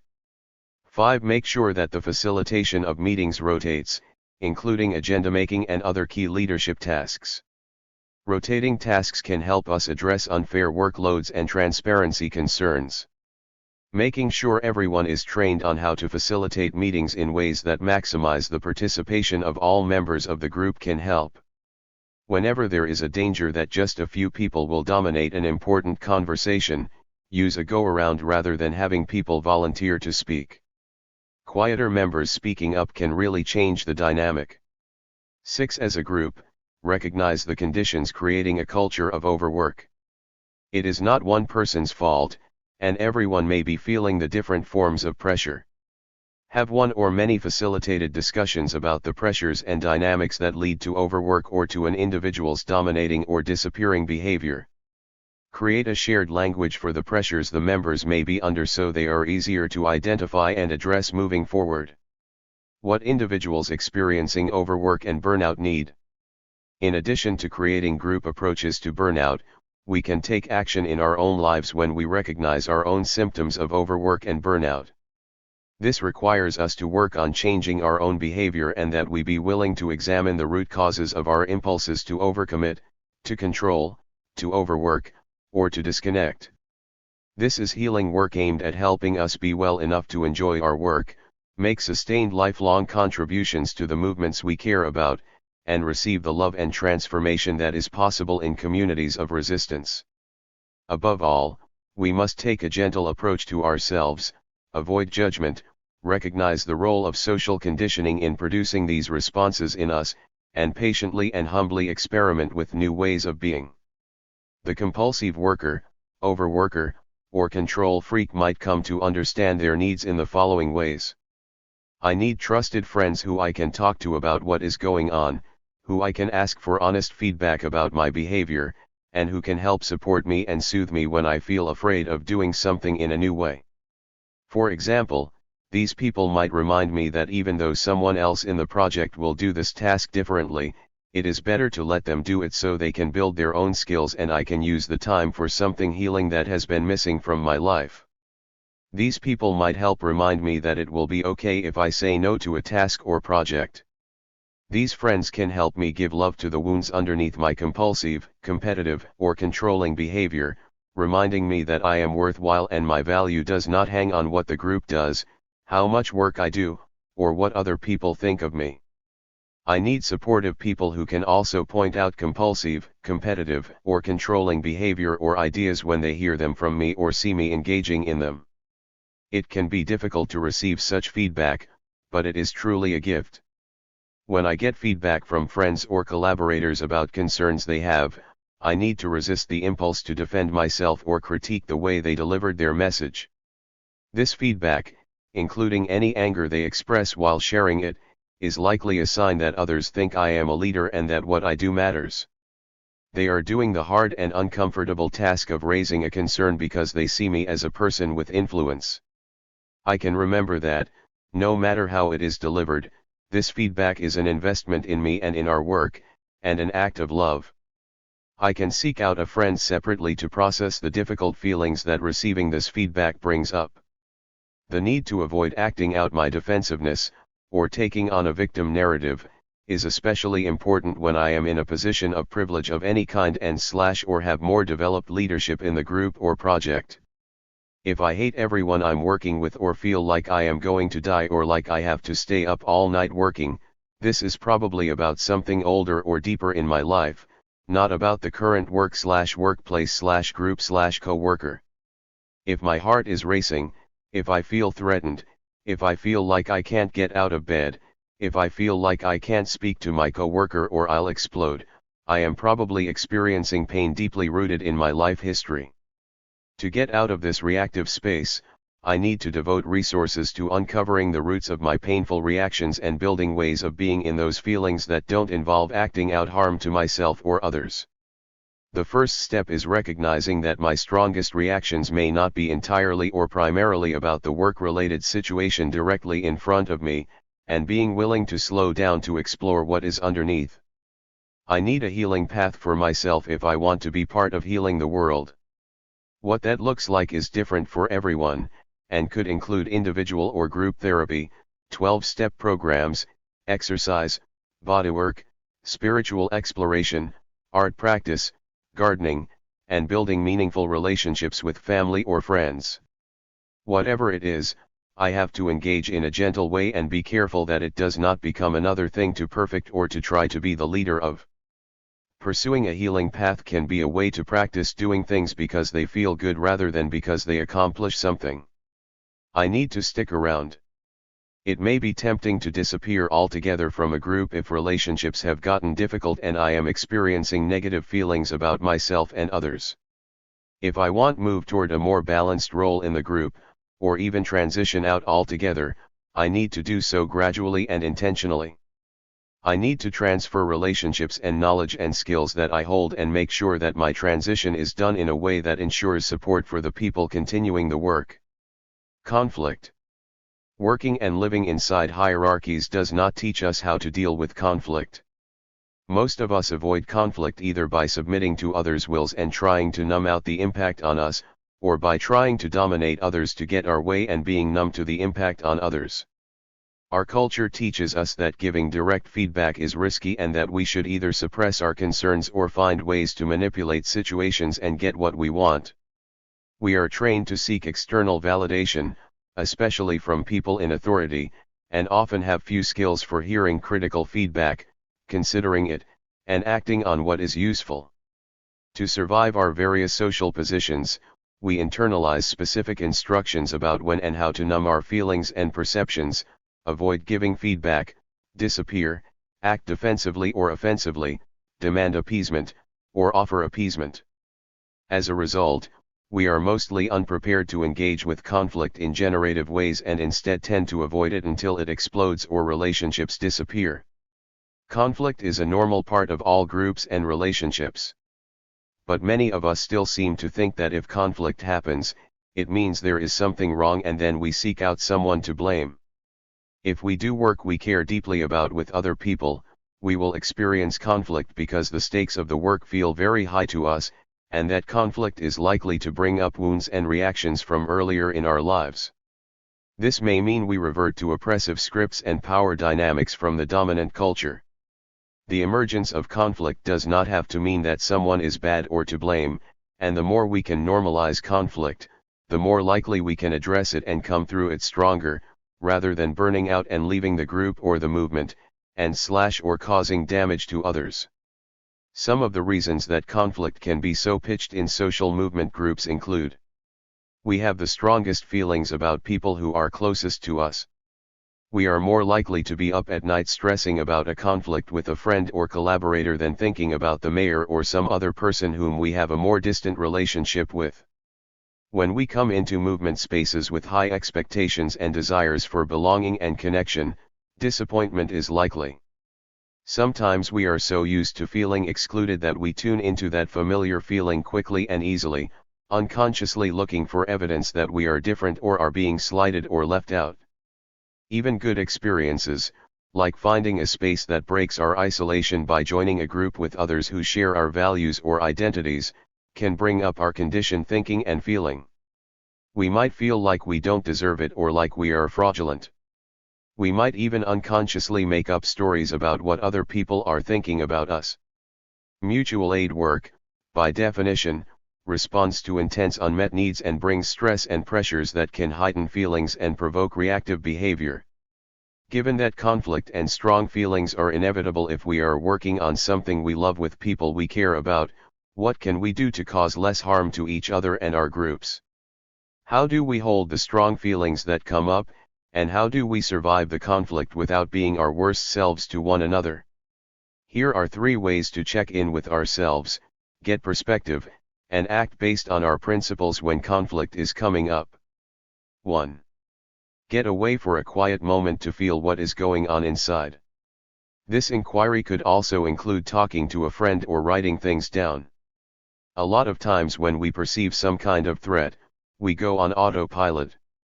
That autopilot could take the form of obsessive critical thinking about another person, self-hating thoughts, disappearing, picking a fight, getting lost in work, getting wasted, or obsessing all night and not sleeping. Whatever it is, it can help to ask ourselves about what kinds of feelings are coming up. Paying careful attention to ourselves can stop us from going with the autopilot reaction that might not be aligned with our intentions, purpose, or values and might damage our relationships. 2. Remember, no one made us feel this way, but we are having strong feelings and they deserve our caring attention. It can be easy when we are hurt or disappointed to decide that another person caused our pain. Certainly, others' actions and inactions stimulate feelings in us, but what feelings get stimulated, and how strong they are, has a lot to do with ourselves and our histories. Often, when something really riles us up, it is because it is touching an old wound or raw spot. 3. Get curious about our raw spots. We all have raw spots, things that bother us because of the insecurities we carry or the way we were treated as kids at school or by our families at home. Other people do not know our raw spots, we sometimes do not know them ourselves, so people are often surprised at the impact of their actions on our feelings. We can become curious about our own raw spots, finding origins in childhood experiences, the cumulative impact of microaggressions and systemic harm, or other sources. When someone brushes a raw spot, we can have a big reaction, sometimes acting outward toward them, sometimes harming ourselves. The trick is to realize that our raw spots belong to us, rather than us being hostage to them, and that we can experience the feelings, notice them, and decide how to move forward, rather than having the feelings drive our behavior. For example, imagine my feelings got hurt by a person in my mutual aid group who did not follow through on something. If I then launched an informal campaign to get other people in the group to perceive my flaky collaborator as a person lacking integrity, and to get them pushed out of the group, or if I refused to work with them anymore, we could lose a lot. If I know their actions hit my raw spot, I can observe my feelings coming up, being aware that they may not be proportional to what happened, and that my feelings are not my flaky collaborator's fault. I can hold off on campaigning against them and find right-sized action to address my concerns for the good of all. What else is true? When we find ourselves obsessing over an opinion, story, or judgment, it can often be helpful to ask, what else is true? For example, when conflict is emerging and we have strong feelings, we might ask, what else is true about this person/group/space? Can I think of any of their positive qualities? Can I think of any way that I benefit from their actions? In addition to what they did that I dislike, are there also other experiences that show a more full picture, demonstrate good intentions, or balance any vengeful feelings toward this person? Might there be things I'm unaware of that are contributing to the situation or behavior?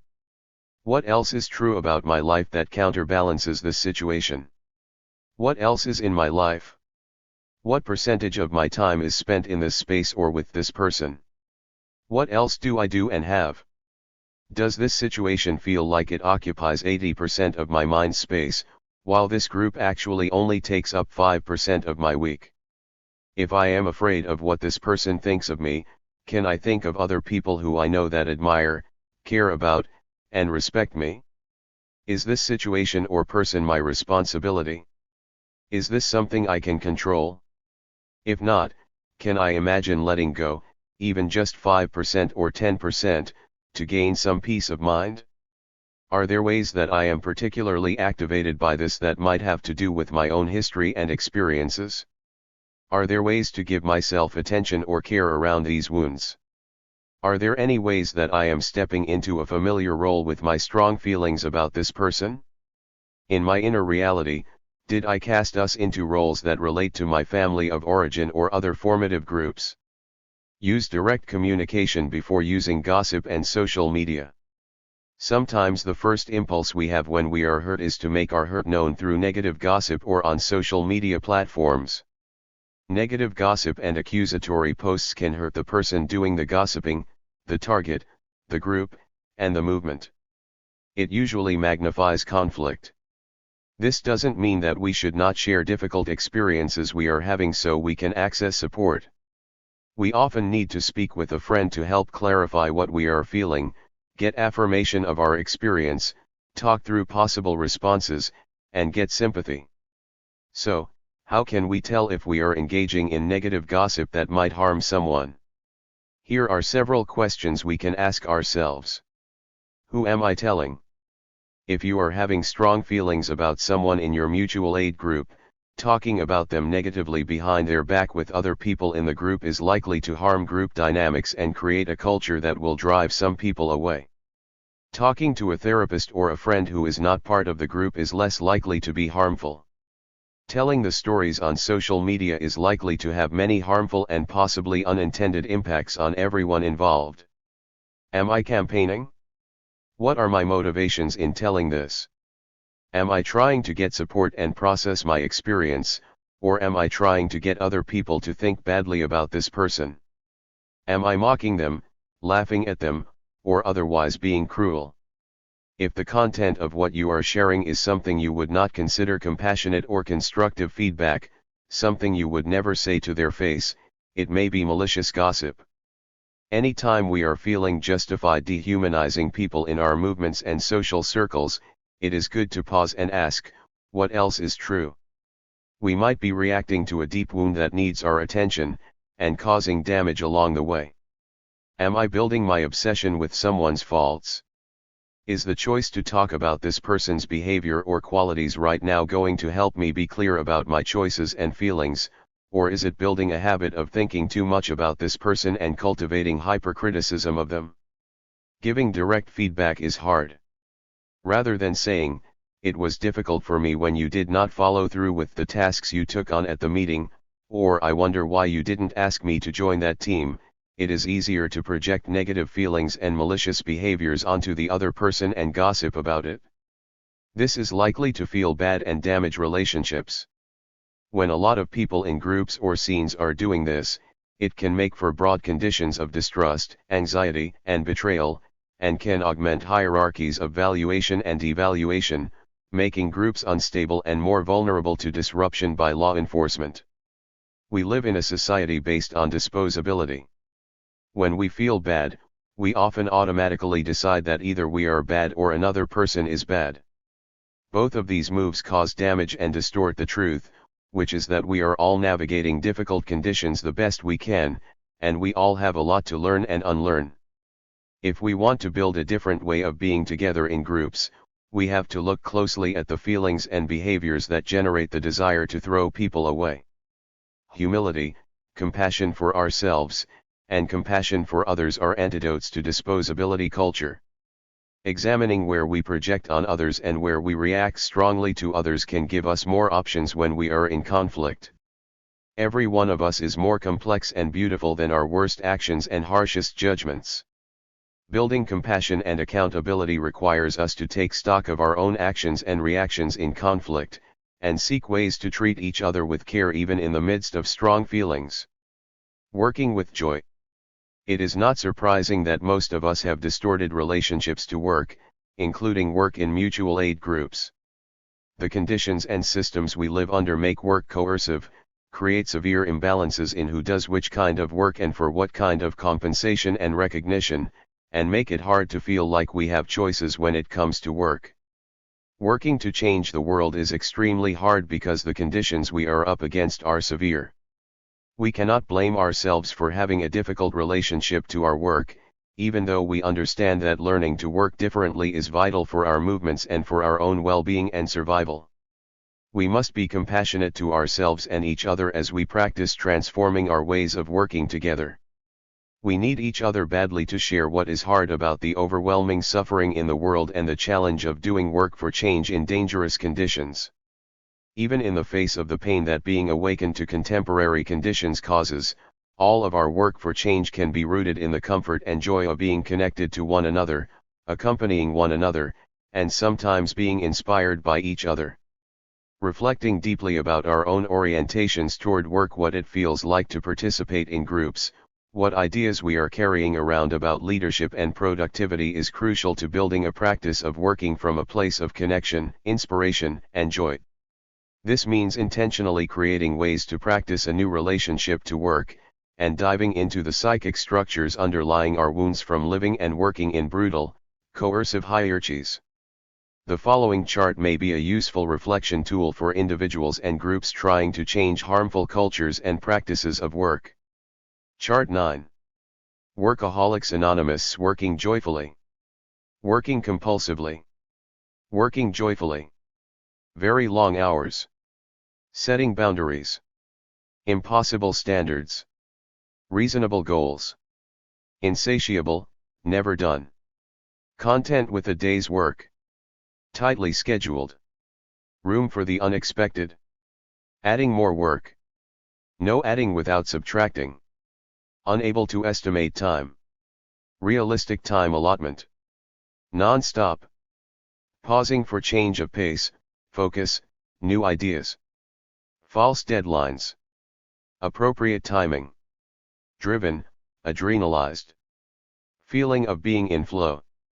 Sense of urgency. Relaxed about time. Must complete. Work can delay task.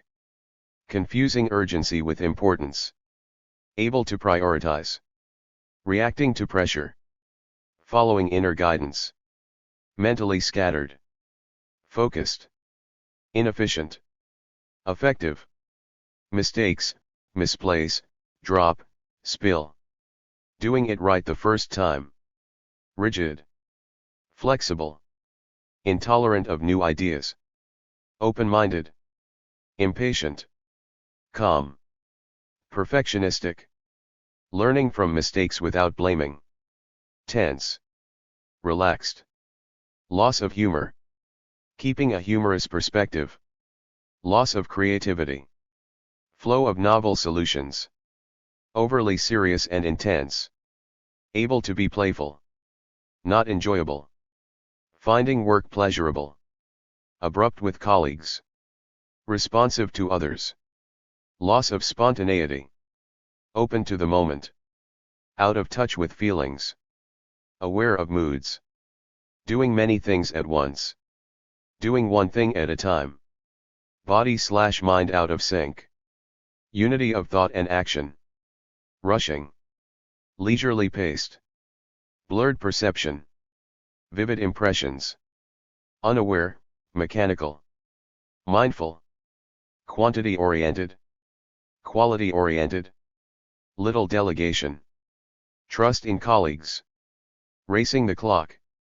In sync and respectful of time. Exhaustion.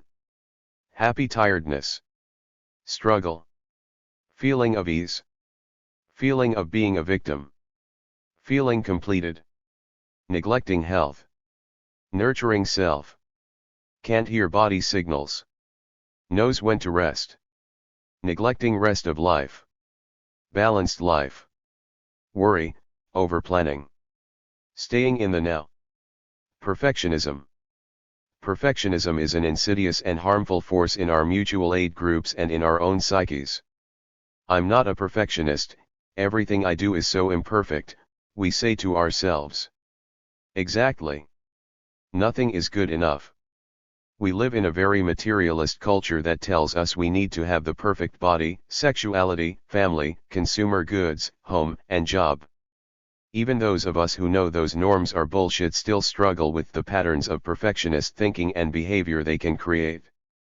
In our personal lives this can give us anxiety and feed painful misperceptions of ourselves.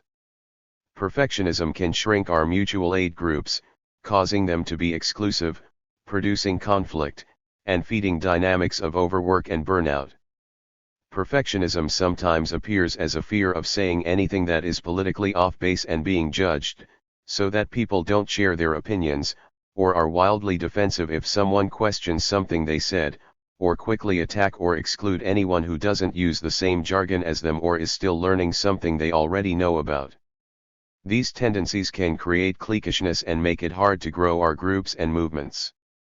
Perfectionism can also lead to people being overly controlling of group work, which can mean work does not get delegated and the same few people are doing everything.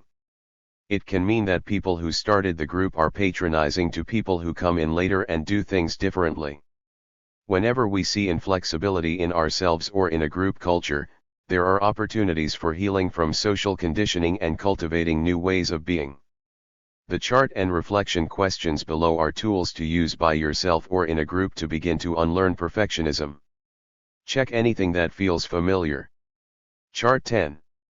Perfectionism checklist. Setting even more demanding standards. Doing well isn't good enough, I have to do better. If I don't strive, I am a lazy and useless person. Other people or groups are producing more, reaching further, or getting more praise. Fear of failure. I must do things perfectly. I must not fail.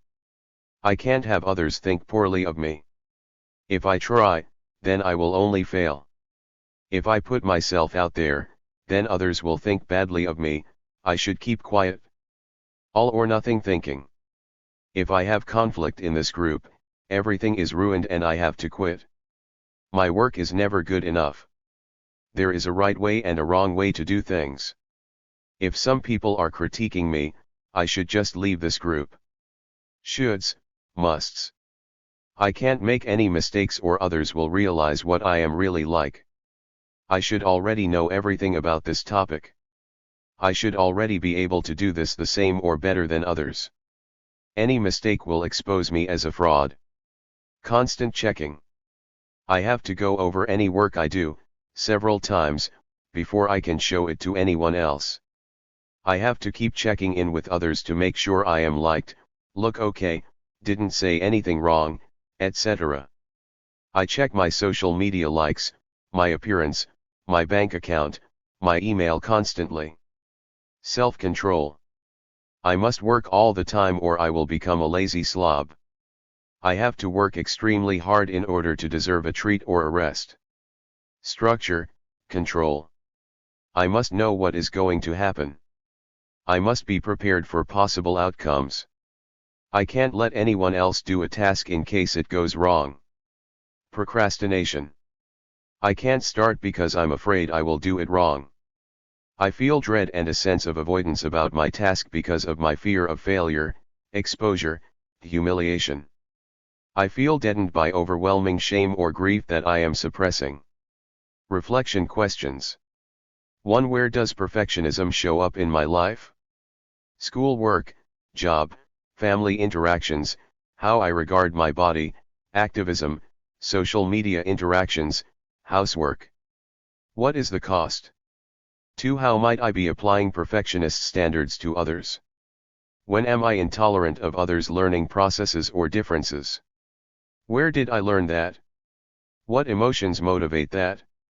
What is the cost of this intolerance to my relationships, to my work, to my principles and purpose in the world? 3. Does our group culture enable or produce perfectionist behaviors? If so, how? How does it impact our group work, relationships with each other, and relationships to people who come to our project for help or to volunteer? How could we add more flexibility, care, compassion, and trust to our group culture? MAD mapping. Doing mutual aid work often brings some level of stress or pressure, because we are meeting urgent needs, learning new skills, working in groups, and taking on new responsibilities. These are the same things that make the work meaningful, satisfying, and pleasurable. But pressure and stress can bring out patterned emotional responses and autopilot reactions and behaviors. Learning to notice the patterns and plan for them can help us make choices or get support at key moments so that our actions can be as beneficial as possible to ourselves and the people around us.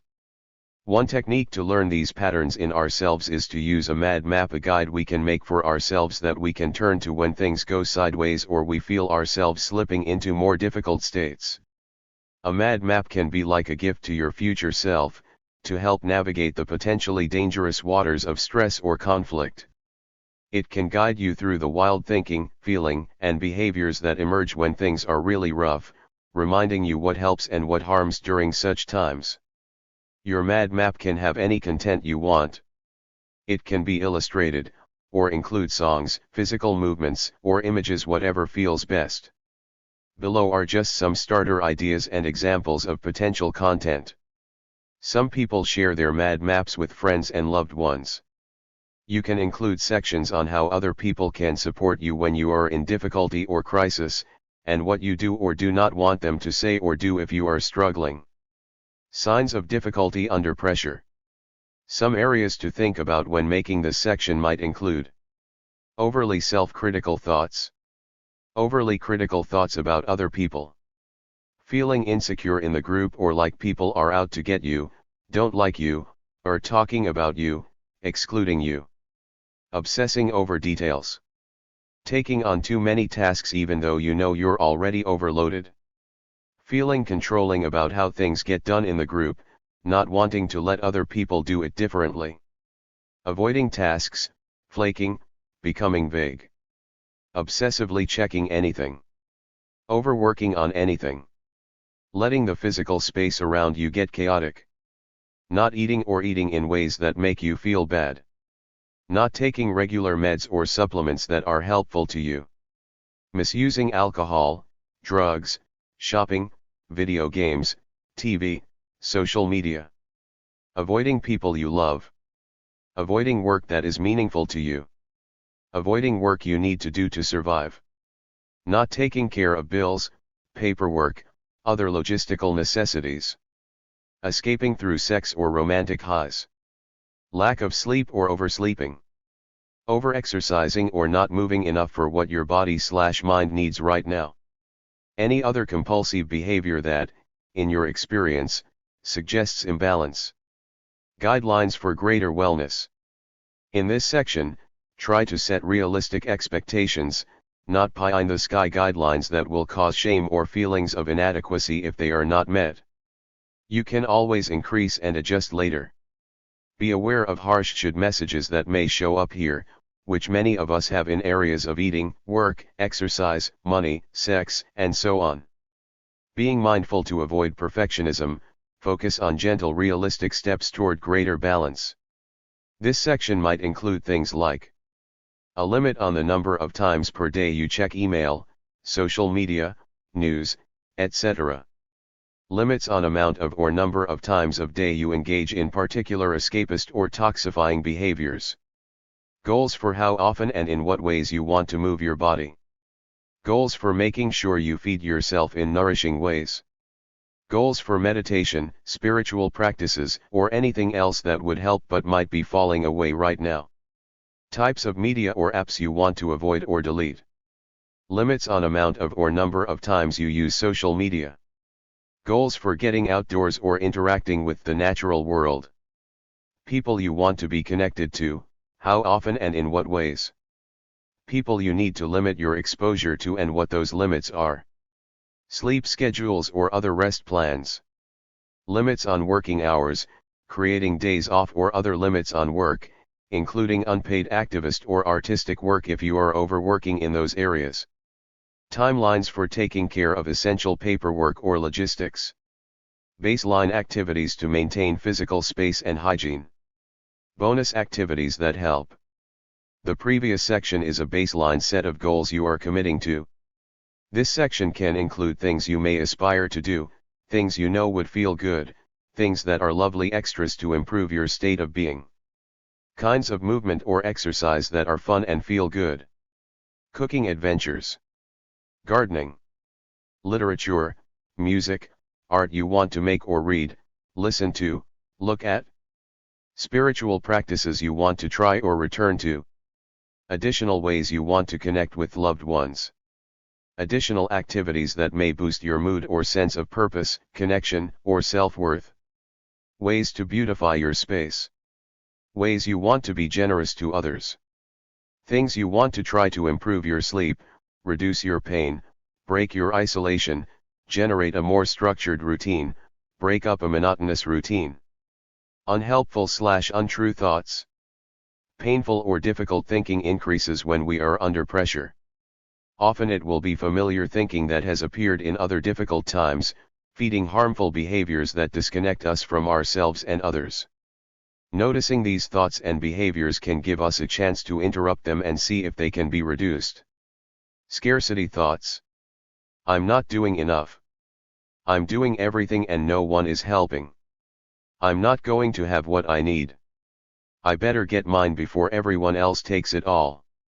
There are not enough people in this group. There is not enough time.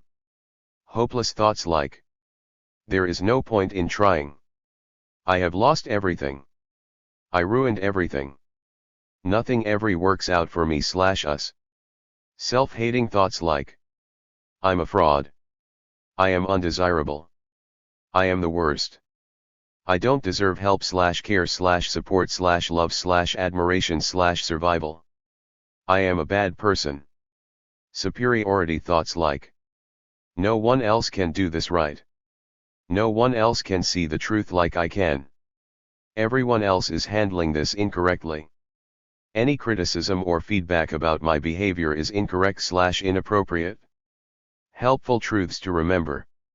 In this section, call on your most centered self, your inner adult, your inner kind parent, your highest spiritual self, or however you think of that part of you that can offer a compassionate perspective. Go through your unhelpful thoughts list, above, and explore what the part of you thinking each thought needs to hear or remember to diffuse the untrue thought's power. The examples below may help you generate your list. The work I am doing in this group is difficult and the conditions we are facing are severe. It is okay that we can't meet everyone's needs at once or solve everything. It is okay for me to place limits on what I can do for others and say no to things. Everyone deserves to exist, including me. I don't have to do anything perfectly. We are imperfect people doing imperfect work. It is okay to try new things. I can stop whenever I want. I am neither the best nor the worst. I am learning just like everyone else here. I have wisdom and experience to offer just like everyone else. I cannot read minds. If I think someone does not like me, ignored me, or was mean to me, it may be a misinterpretation of their behavior. I don't have to like everyone in this group to care about them all. I can stretch myself to be kind and caring to people even if we have different styles of interaction. I can choose to notice what values we have in common and what is beautiful about their contribution, rather than focusing on criticizing them. My contribution will be more sustainable and of greater service if it comes from a sense of choosing to act on purpose than if it is motivated by guilt or a sense of inadequacy. If I am choosing to do things on the basis of those feelings, I can take a pause to reconnect to my purpose and make intentional choices about what kinds of tasks and responsibilities I can take on. Controlling feelings are a normal response to social conditioning, but I don't have to act on them. I can remind myself to trust the wisdom of the group, let others learn by doing, and offer my contributions with generosity and flexibility. Avoidant feelings are a normal response to social conditioning, but I don't have to act on them. I can remind myself of the feelings of purpose that guide me and then make a practical, reasonable action plan for following through with my commitments. I can ask friends to help with accountability on tasks if needed. All that I choose to do will be better for me and others if it doesn't come from a must and should feeling, but instead from sober discernment of how I can care for myself and others. Everyone experiences ego issues when doing work together, not just me. But I don't have to let those fears and insecurities guide me. I can remember the true collective purpose of this work and have compassion for the parts of me that want attention or credit. I can remember the ways that I am loved and seen by friends and people in my group. Conclusion. Everything is at stake and we're fighting to win. The only thing that keeps those in power in that position is the illusion of our powerlessness. A moment of freedom and connection can undo a lifetime of social conditioning and scatter seeds in 1,000 directions. Mutual aid disaster relief. In May 2020, in the midst of a global pandemic that exposed the brutality of racist, capitalist health systems and the frailty of social safety nets, Minneapolis police brutally murdered George Floyd, sparking global protests against anti-black racism and police violence. The mutual aid projects that had been mobilizing during the first months of the pandemic became vectors of participation in the growing protests.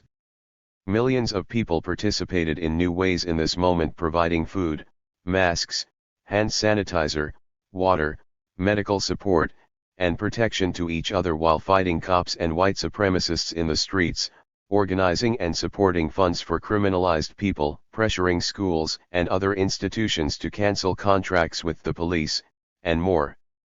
In the first 2 weeks of the protests alone, an unprecedented 3.5 million people donated to bail funds around the United States.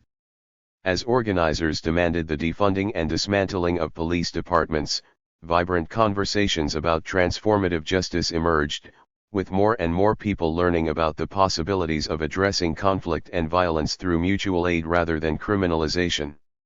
In Seattle, after days of confrontations, police abandoned the East Precinct, and protesters established an autonomous zone around it, taking up several blocks and a park.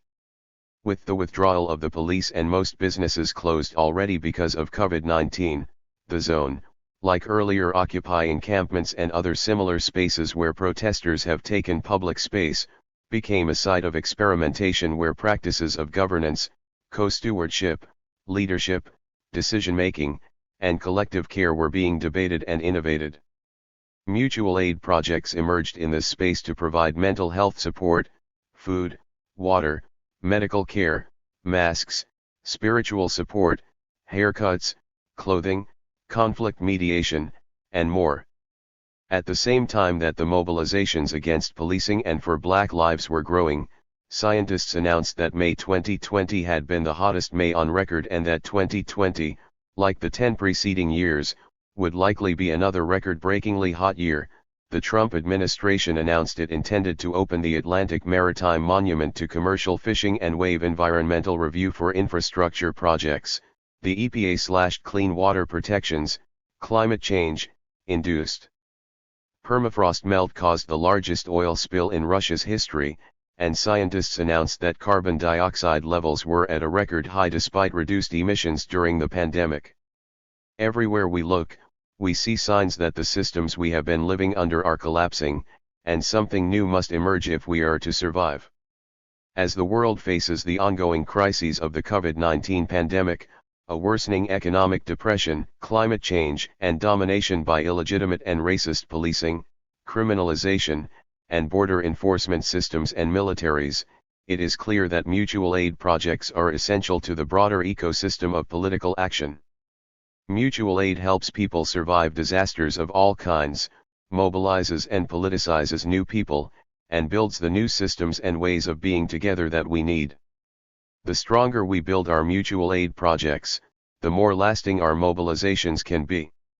Mutual aid is essential to the other tactics that make up our movements, not only because it is the way to onboard millions of new people into lasting movement participation, but also because it supports all the other strategies. Decades of work developing transformative justice projects provide an alternative vision for community support as we push to end police budgets and redirect resources toward human need. Bail funds, legal defense campaigns, and prison letter writing projects support those criminalized for bold actions against the police and corporations. Street medics treating tear gas and rubber bullet injuries make street battles with police for days on end possible. Healing justice projects and conflict mediation projects help us live together in police-free zones. Mutual aid is essential to all of our resistance work. Moments of crisis and transformative organizing empower increasingly bold actions of mutual support. On June 1, 2020, Washington, D.C., police surrounded protesters on a residential street intending to arrest them for violating the 6 p.m. curfew imposed by the city to quell uprisings over George Floyd's murder. As police began making their arrests, people living on the street opened their doors to let protesters take shelter in their homes. Police tried to remove the protesters, even throwing tear gas into the windows. But the residents kept the protesters inside overnight, feeding them and meeting their needs. This open refusal of police authority and willingness to take risks for one another illustrates the vibrant possibilities of solidarity and mutual aid. The same week that residents were defending protesters in D.C., bus drivers around the United States refused to allow police to commandeer public buses for making mass arrests.